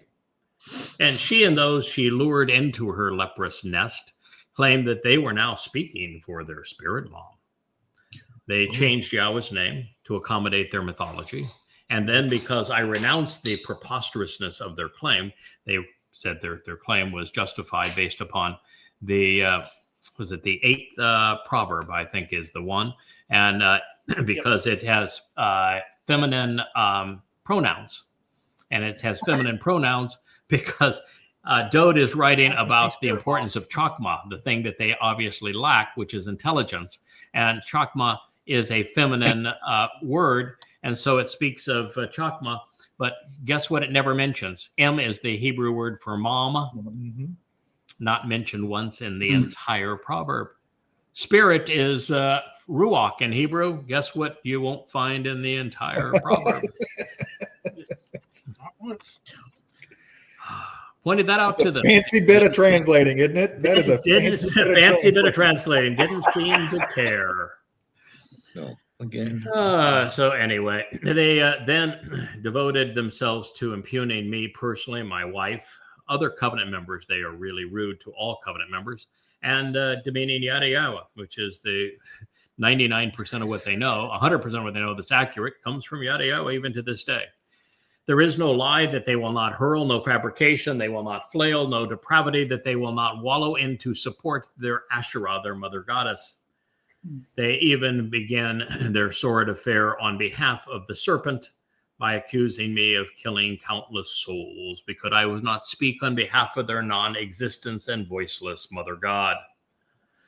Now, this cannot be a coincidence because not only was Ashery written in a generic and plural form to depict the participants and the enablers of the mother goddess cult, Asherah was the principal deity of the region, was not the principal deity of the region or at this time, because that distinction were gone to Baal, the Lord, El, who was the chief deity of the Canaanites, along with many others, including scores of more famous gods and goddesses worshipped by the Egyptians, Hittites, Assyrians, Babylonians, et al. But Asherah was unique and that she was the most commonly venerated mother goddess. She is, and even Yahowah tells us this, she was considered the mother of God, the queen of heaven, the Madonna with child. She is the goddess worshipped under these titles in Christianity as Mary. And this is the one thing that made her ideal for denouncing the mother goddess cult, trying to vilify me. Elia not only confronted and exterminated Asherahs, the prophets, along with those of Baal, he is returning to do the very same thing on Towrah in 2033. So if you're in favor of a mother goddess cult, you need to know that Yahowah's prior dealings with those who were speaking for mommy God, what did Elia do to them on Yahowah's instructions? Killed every one of them. Killed every one of them. Yep. That's what you're up against. Don't blame me. Blame yourselves. Yep. Asherah was Baal's, the Lord's consort in Canaan, Assyrian, and Babylon. She was, as Roman Catholics depict Mary, the Queen of Heaven, the Mother of God, and the Madonna. She was said to have impregnated by the sun's rays on Easter Sunday, such that 9 months later, on December 25th, she gave birth to the Son of God. And her son, like the Christian Jesus, died each year and then was resurrected in the spring. As the Holy Spirit, she became part of the Christian Trinity. As such, Yahowah has a great deal to say about Baal and Asherah, overtly condemning those who speak for and mislead others on behalf of either. Therefore, since I am consistently abused and demeaned by a conspiracy cult of psychotic women and weak men who claim that they speak for a spirit mother, by denouncing such nonsense this forthrightly in this expose against religion, Yahowah is proclaiming that he has no use for them or those who promote mother goddesses. Further, since it is Elia who is returning as one of the final two witnesses, we are reminded that he became famous for embarrassing, repudiating, and killing those who spoke for Asherah and Baal. Crazy. And thus for the goddess and for the Lord, which is exactly the instruction that Yahowah is giving here. Elia knew exactly what he needed to do because this was written before he executed that plan. He followed God's instructions, and so shall we. Yeah. He will reprise the same feat on Towrah as the bull is sacrificed with a similar outcome. In repudiation of spirit moms, every reference to Yahowah is always masculine singular. He presents himself as our father, but never as our mother. And of course, since there is no spirit mom, she says nothing, making it impossible for anyone to speak for her. Also, Rebel. You're good. Since Yahowah doesn't play around on this kind of stuff, he's serious. Since Yahowah does not want to be worshipped, venerating a false goddess is particularly obnoxious. In fact, it's demeaning. God is not insecure. Therefore, he would not have created an inferior being to praise him or to bow in submission. Now, since this is essential, relevant, and prophetic, let's be assured that Yahowah's message is heard, loud, and clear. You should tear down and demolish their religious altars for sacrificial offerings, for slaying and for slaughtering, and crush their monumental objects of veneration and sacred idols for their personal standing. Then burn, incinerating the toxic serpentine venom of these Asheri, mother goddesses, in the blazing fire. In addition, their false representations of these gods and goddesses, their idolatrous religious images and objects of veneration, you all as men should cut off any association and tear asunder, disassociating and casting down into non-existence, and then banish and expel, completely annihilating and wasting, wiping out that which pertains to their name and reputation out of that site and place that they have arisen. Don't blame us for your fate. You brought this on yourself. I don't know if anybody knows, but as we finish this, we're going to go into a review of the 33rd, 34th, and 35th Mizmowr. And I have already translated and done the commentary for the 33rd and 34th, and I'm writing now my translations for the 35th. The reason I share this is that Dode, who is going to be the very presence of God in our midst, in the 35th Mizmowr, tells us explicitly that this chaff, who have diminished his importance, and they, in this mother goddess cult, won't allow Dode to have served as the Passover lamb because they claim that it's a human sacrifice when they have no concept of how this all went down.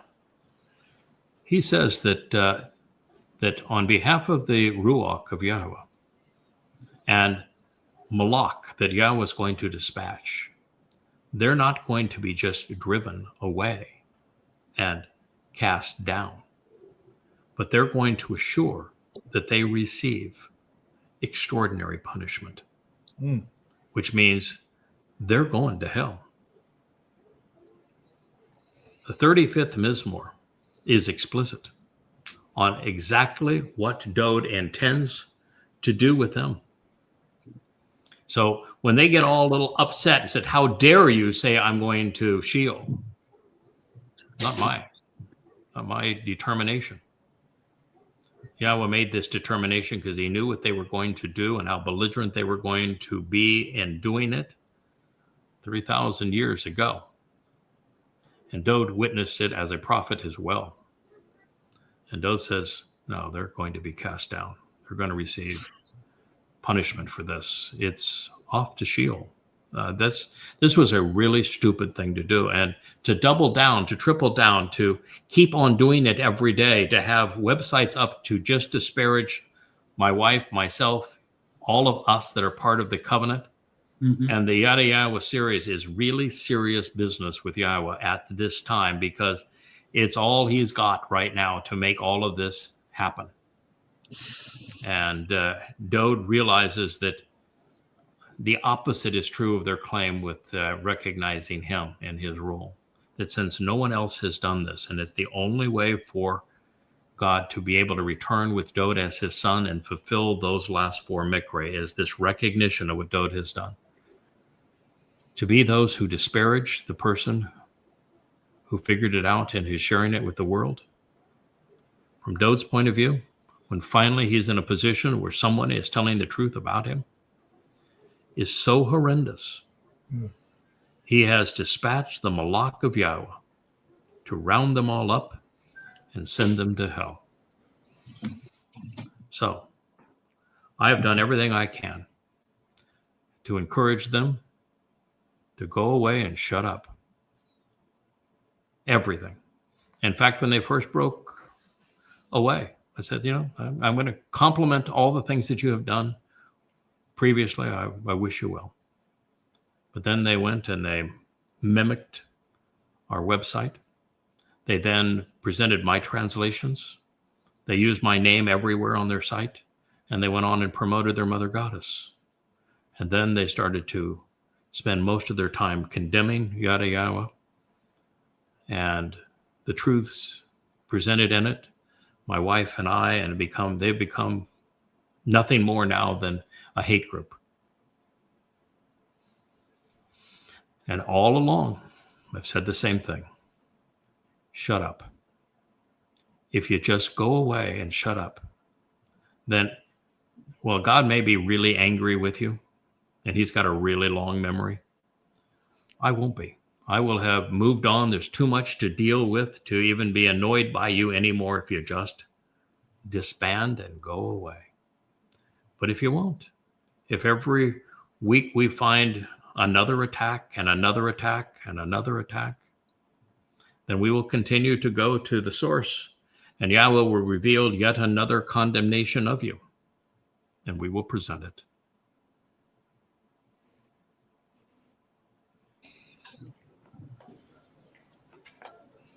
So personally, fellas, my approach to this whole thing has been since the beginning. You go where God's words lead, and you follow God's advice. And since he has directed us here, since he has provided this advice, I want to thank Yahweh for having provided it on our behalf. His instructions regarding how we are to proceed are clear. They are not what people want to hear. They want everybody just to get along. You know, stop being such a bully. No, I have to be a bully. That's exactly the role I was cast in for exactly this reason. No, if my choice is to follow the girly advice of let's just all get along and play nice together and don't be a meanie, or do what Yahweh says, yeah, I'm going to follow Yahweh's advice. I'm going to do what he says. I've never found that to be wrong. So this is his renunciation of Mother Goddess veneration. Now the following summation is unequivocal as well.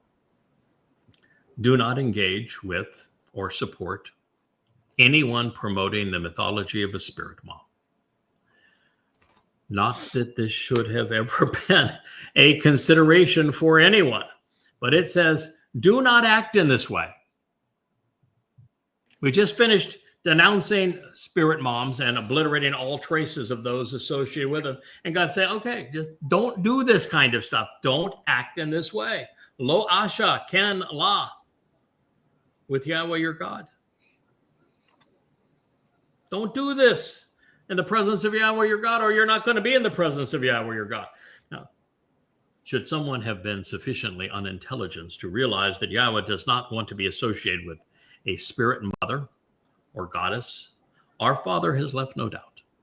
As clearly as words allow, Yahweh asked us to denounce and to demolish everything associated with those who promote such nonsense, incinerating these hellacious delusions along with the names of the perpetrators, banishing them. There is to be no mercy shown toward them. We are told to renounce them, not debate them, to excoriate and exterminate them, not try to resolve the conflict or call them back home. And this conclusion is presented in Yahweh's Torah guidance for all to see. And the reason, gentlemen, is they were given the truth. They were exposed to it. I know, it's tragic. To have been given the truth and to spit in God's face in this way, God views it as insulting, such that he is beside himself in anger towards them. Their mommy may love them, but their daddy don't. We were directed to be aggressive because the mother goddess cult was renouncing Yada Yahowah, contradicting what is revealed later in Dabarim 12, and all that makes it prophetic of our situation. Now, continuing on, it's important we recognize that after a long intermission lasting thousands of years, it was Yada who reintroduced Yahweh's name. That's right up there in importance of reintroducing the role that Dode played in our salvation. Yes. I mean, you could say that reintroducing Yahweh's name and proving the pronunciation was number one, and then returning Dode's acclaim and his role in providing our salvation by fulfilling Pesach, Matzah, and Bekurim, and knowing when he's going to return as our king is number two. I think God would view it the other way around. Yes. just getting to know Yahweh, he would view it the other way around. And so I'm going to view it the other way around. You know, we started with this, and then we came to recognize our King. This series Coming Home is all devoted to our King. And to get in the way of that, after 2,500 years of no one saying either, God's exceedingly upset over this. There's a reason why this moment in time, there is a reason why this moment in time, we need to be aware of this. It's a very important learning moment for the entire covenant family. Yes. And we're not precluding, if you're somebody in the covenant family and you still have tendencies to be religious, you still like obedience, and you like being told what you can and can't eat, you like being told what you can and can't do, you like the stories of the New Testament, so you feel comfortable in that environment, you still like to celebrate Christmas and Easter, you're still into Halloween, you're still into that kind of stuff. No, you need to know that you can go away. And you need to know that if your personality has been out of shape because Yahweh chose a bull this time around, and that irritates you because you don't like aggressive men. Get over and you view confidence as arrogance as opposed to what it is, confidence. And you don't understand that confidence is the essence of doing this job. Yeah. And that bothers you because it strikes some hole in your life, or you're uncomfortable when somebody tells you that the words tell us that we're being brought back to the conditions of Eden. And the last time we were in Eden, clothing was optional and nobody was ashamed because they weren't comfortable being exposed to God. And that drives you crazy so that you have to run off and be part of a mother goddess cult and demean me and my wife and these books that you see behind me. You need to know that you can free to do that, but not without consequence. Again, Gabor and Chazak, and again, you have to be like Caleb, not like the not like the spies. They all died. They all went into the land. They saw imaginary giants and the people that were named after Necklace, and they cowered. They were humbled by them, and God says, "Then the hell with you. I don't need you. I'm not interested in being around wimps. Goodbye. You're all going to die." And they did. There's a reason why Torah is instructions, guidance, direction, teaching, and direction. Mm-hmm. Yep. Not and it's also why laws. It's why everyone associated with Yahweh goes through tough times, because you can't be firm, you can't be resolute, you can't be what God envisions a man to be working with him without being tough and having tremendous conviction and confidence and being bold without having overcome obstacles. So not only does God want us to know about this annoyance of the mother goddess cult as an inside annoyance, he wants to tell us how we overcome them, because it's all part of it. It's why Dod had to suffer the Absalom rebellion. It's why Moshe had to endure being attacked by his brother and his sister, who claimed that they spoke for God too. And God says, hell no, you don't. No, you don't. So it is Yahweh's role, has been, to reintroduce Yahweh's name and his son's place in our lives. My books, the site, the vlog bear God's name as Yada Yahowah, YadaYah.com, and the Yahowah blog. You are running Yahowah's blog as a Facebook site, and coordinating, Kevin, with so many others on getting this message out, all branded under Yahowah's name. Yeah. There's a lot of people working on this. So a lot of people working on this, man. We are really now got a lot of people working on this, and it is such a joy to be in a position where the thing that I've always wanted to do is to tend to the business that God's given me to do, and do that as well as I can, because you can't manage all these things and do that. Yeah. Right. I even have my good buddy Joe back, and like Joe and I spent a couple of hours today on the phone. We spent a couple of hours a couple of days ago on the phone, and we're reviewing the final submissions now into to Amazon in our new look and feel, and we went through the enhancements that we have made to the website, and it has really come together. Yeah. I mean, whoever thought you'd have a website where you have a Facebook blog on your website that takes feeds from both X and from Facebook simultaneously and updates them in real time on a standard website. Right. And that you could turn a standard website so you could play the YouTube videos while they're playing from YouTube. So they've got all the bandwidth responsibility and the data housing responsibility, but you stay on our site as they play. Yeah. What a beautiful thing. And all the links to the various social media sites. And then not only the links to the books, but the books are all page turners. And they're page turners presented in a PDF format that you can still copy and paste anything you want to from them. Right. And post it anywhere you want to in social media. Yeah, we can still link to them. Absolutely. Yeah. Oh, what a spectacular site. Yahowsha was right about you being the coal, so it's coming to fruition. Oh, it is, but it takes a family to get it done. And Leah keeps on saying, that 70, that when Moshe had his meltdown and said, God, I can't do this anymore. This is impossible. These people are impossible. And then Yahweh distributed the Spirit to 70 people, and those 70 people, worked on behalf of Moshe. I think that's what we've got. It's 60 too many. It's 62 too many.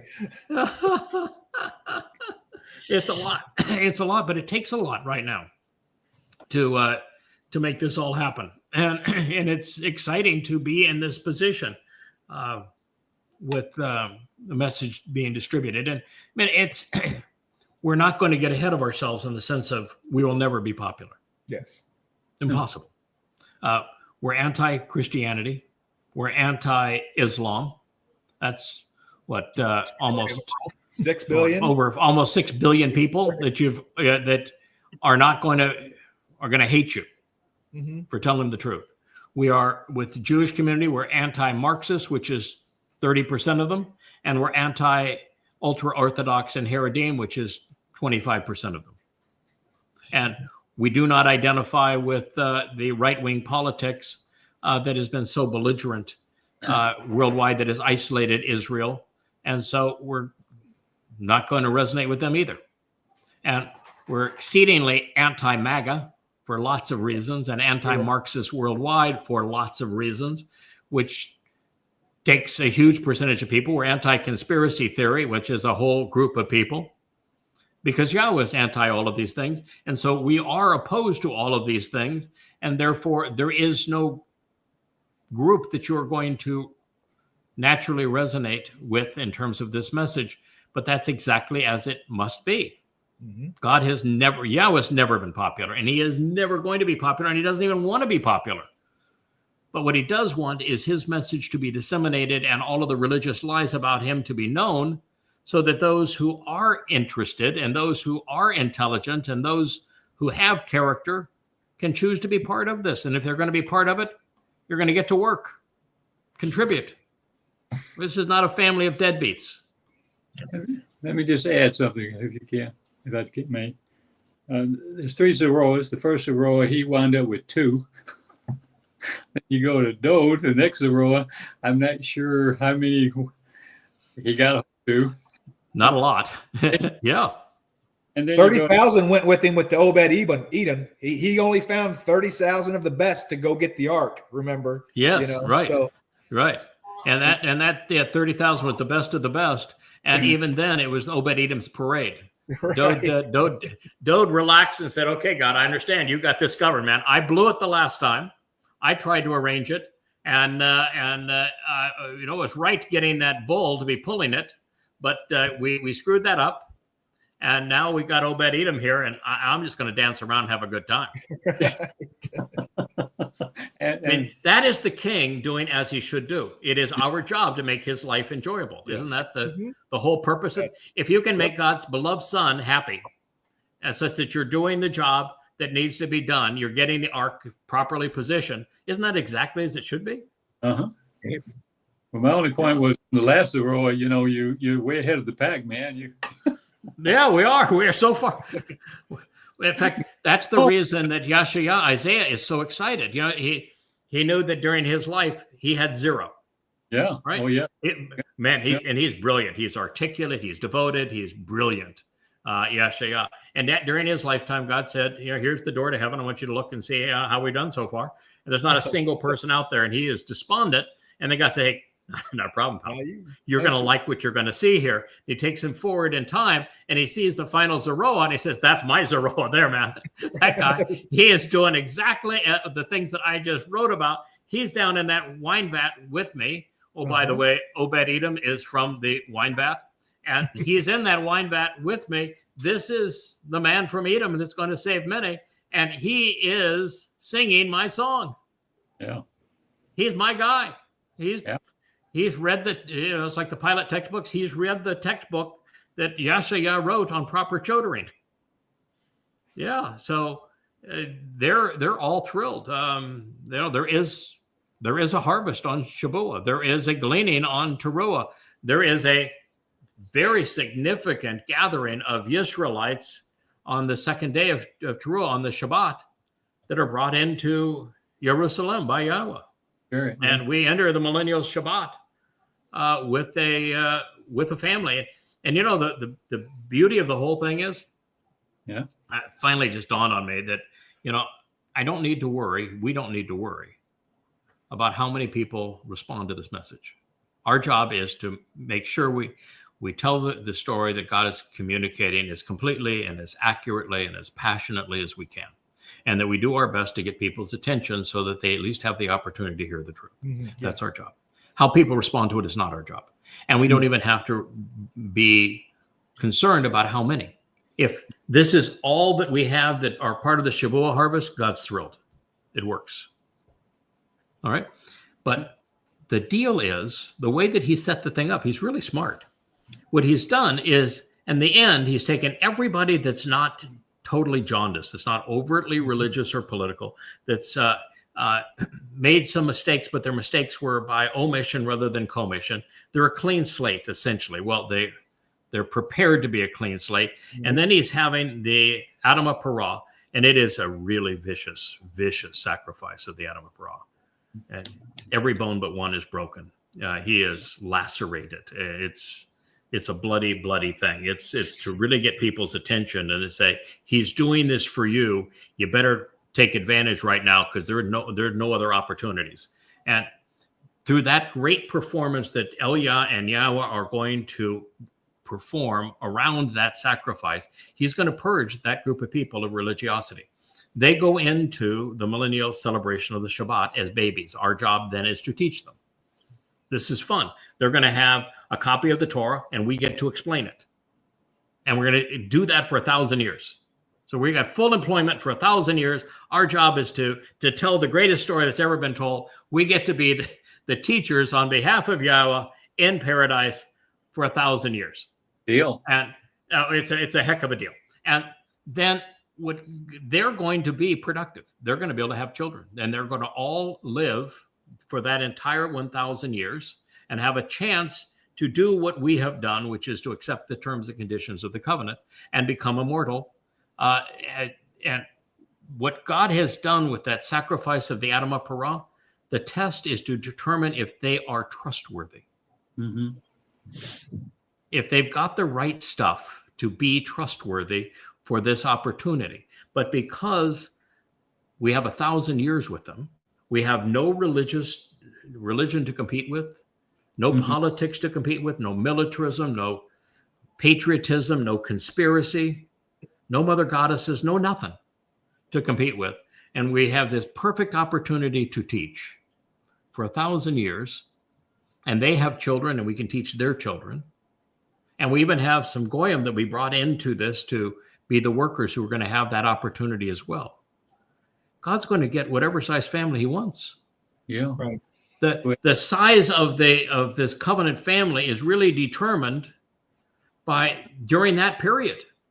All we have to do prior to that period is to get the material in place so we have the functional library and we have developed the knowledge necessary to go forward and enough people to serve as teachers. So we are not only finding those people who can be part of this, we're all learning on the job how to do this job. So when we move to the fulfillment of Teruah, Kippurim, and Sukkah, we're there. We're educated. We're trained. We have worked together for years. Toad's going to say, "Yeah, you guys, your experience. You have your license. I'm a teacher of Yah. Go at it, man. I want to go dance around. I want to have some fun." That is the purpose of the job. What a thrill! So God gets to have the size of family he wants because we have that opportunity in a perfect environment. What we get to do is what Adam didn't do with Chawah. Adam had a good relationship with Yahowah. Yahowah had no relationship with Chawah because Chawah was created for Adam. Chawah was not created for Yahowah. And so what Adam should have done is to be more inclusive in his teaching with Chawah so that they were together as a family, as a group, as opposed to God having a relation with Adam and then Adam having relations with Chawah.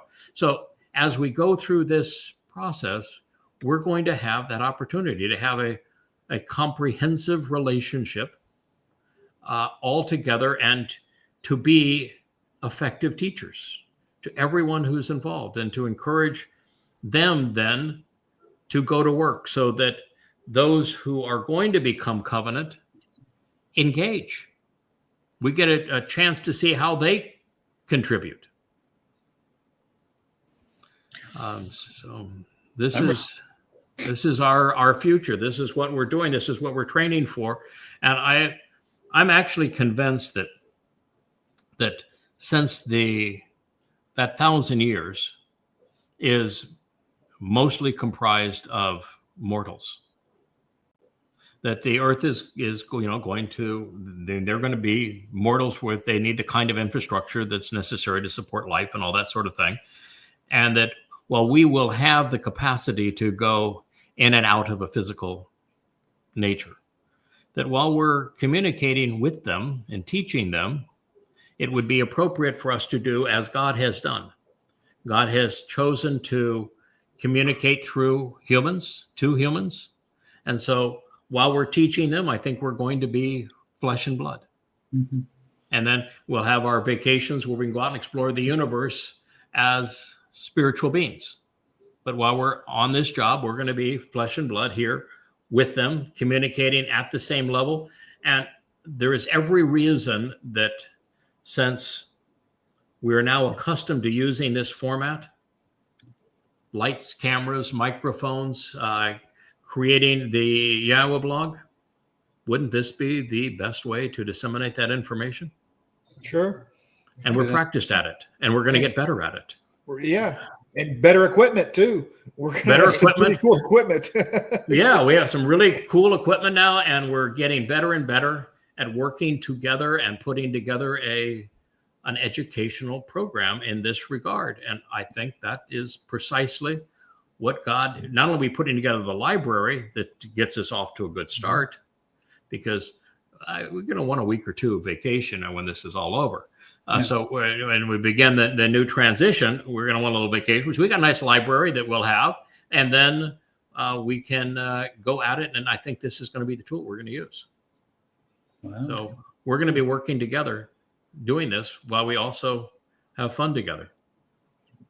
So it's going to be a really, really great time of enjoying the universe and this earth and the conditions that exist in Eden, and working with and for Dode and with Yahowah. I mean, it's going to be a marvelous experience all the way around, but there's also God values work, and this is our job. Right. Can we press the red thing so they can see Kevin? Yeah. Well, we're gonna have it together, man. I don't know if it's gonna be a pecking order that we see here. I have no problem with Kevin being on the top of the pyramid here, but we know we keep on hiding Rich. Rich likes I'm it in the that way. background, worker. Yeah, worker. Yeah, Rich. Rich. I'm busy. What we do is finding, though, that what we have is a whole lot of introverts too. And God seems to like introverts. And I know I don't come across as an introvert, and I know that Kevin, you don't really come across as an introvert either. But I actually am an introvert. I was born an introvert.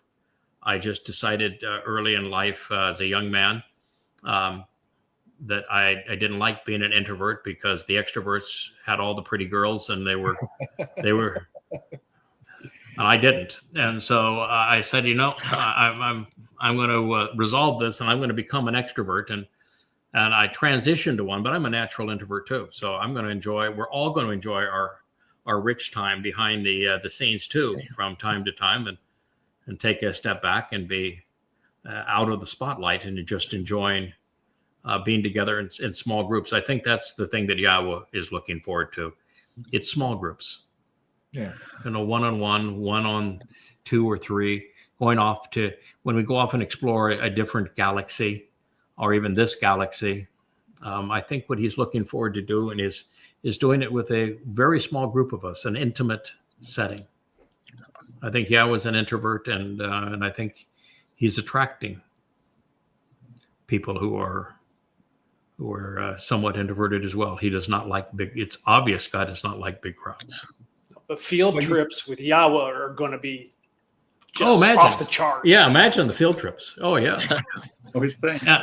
Yeah, and the beauty of all of that on some of these field trips is that we can do our job 6 days a week, 7 days a week in terms of teaching, and be diligent in our teaching, and still take a month off in a second. We could take a year voyage with Yahowah to a faraway galaxy and explore life and everything on it, and have that time play out as if it were the most fun year of our lives, and we could be gone a second. Right. That's kind of freaky. It's kind of freaky, isn't it? Equals MC squared. Yes. Ow.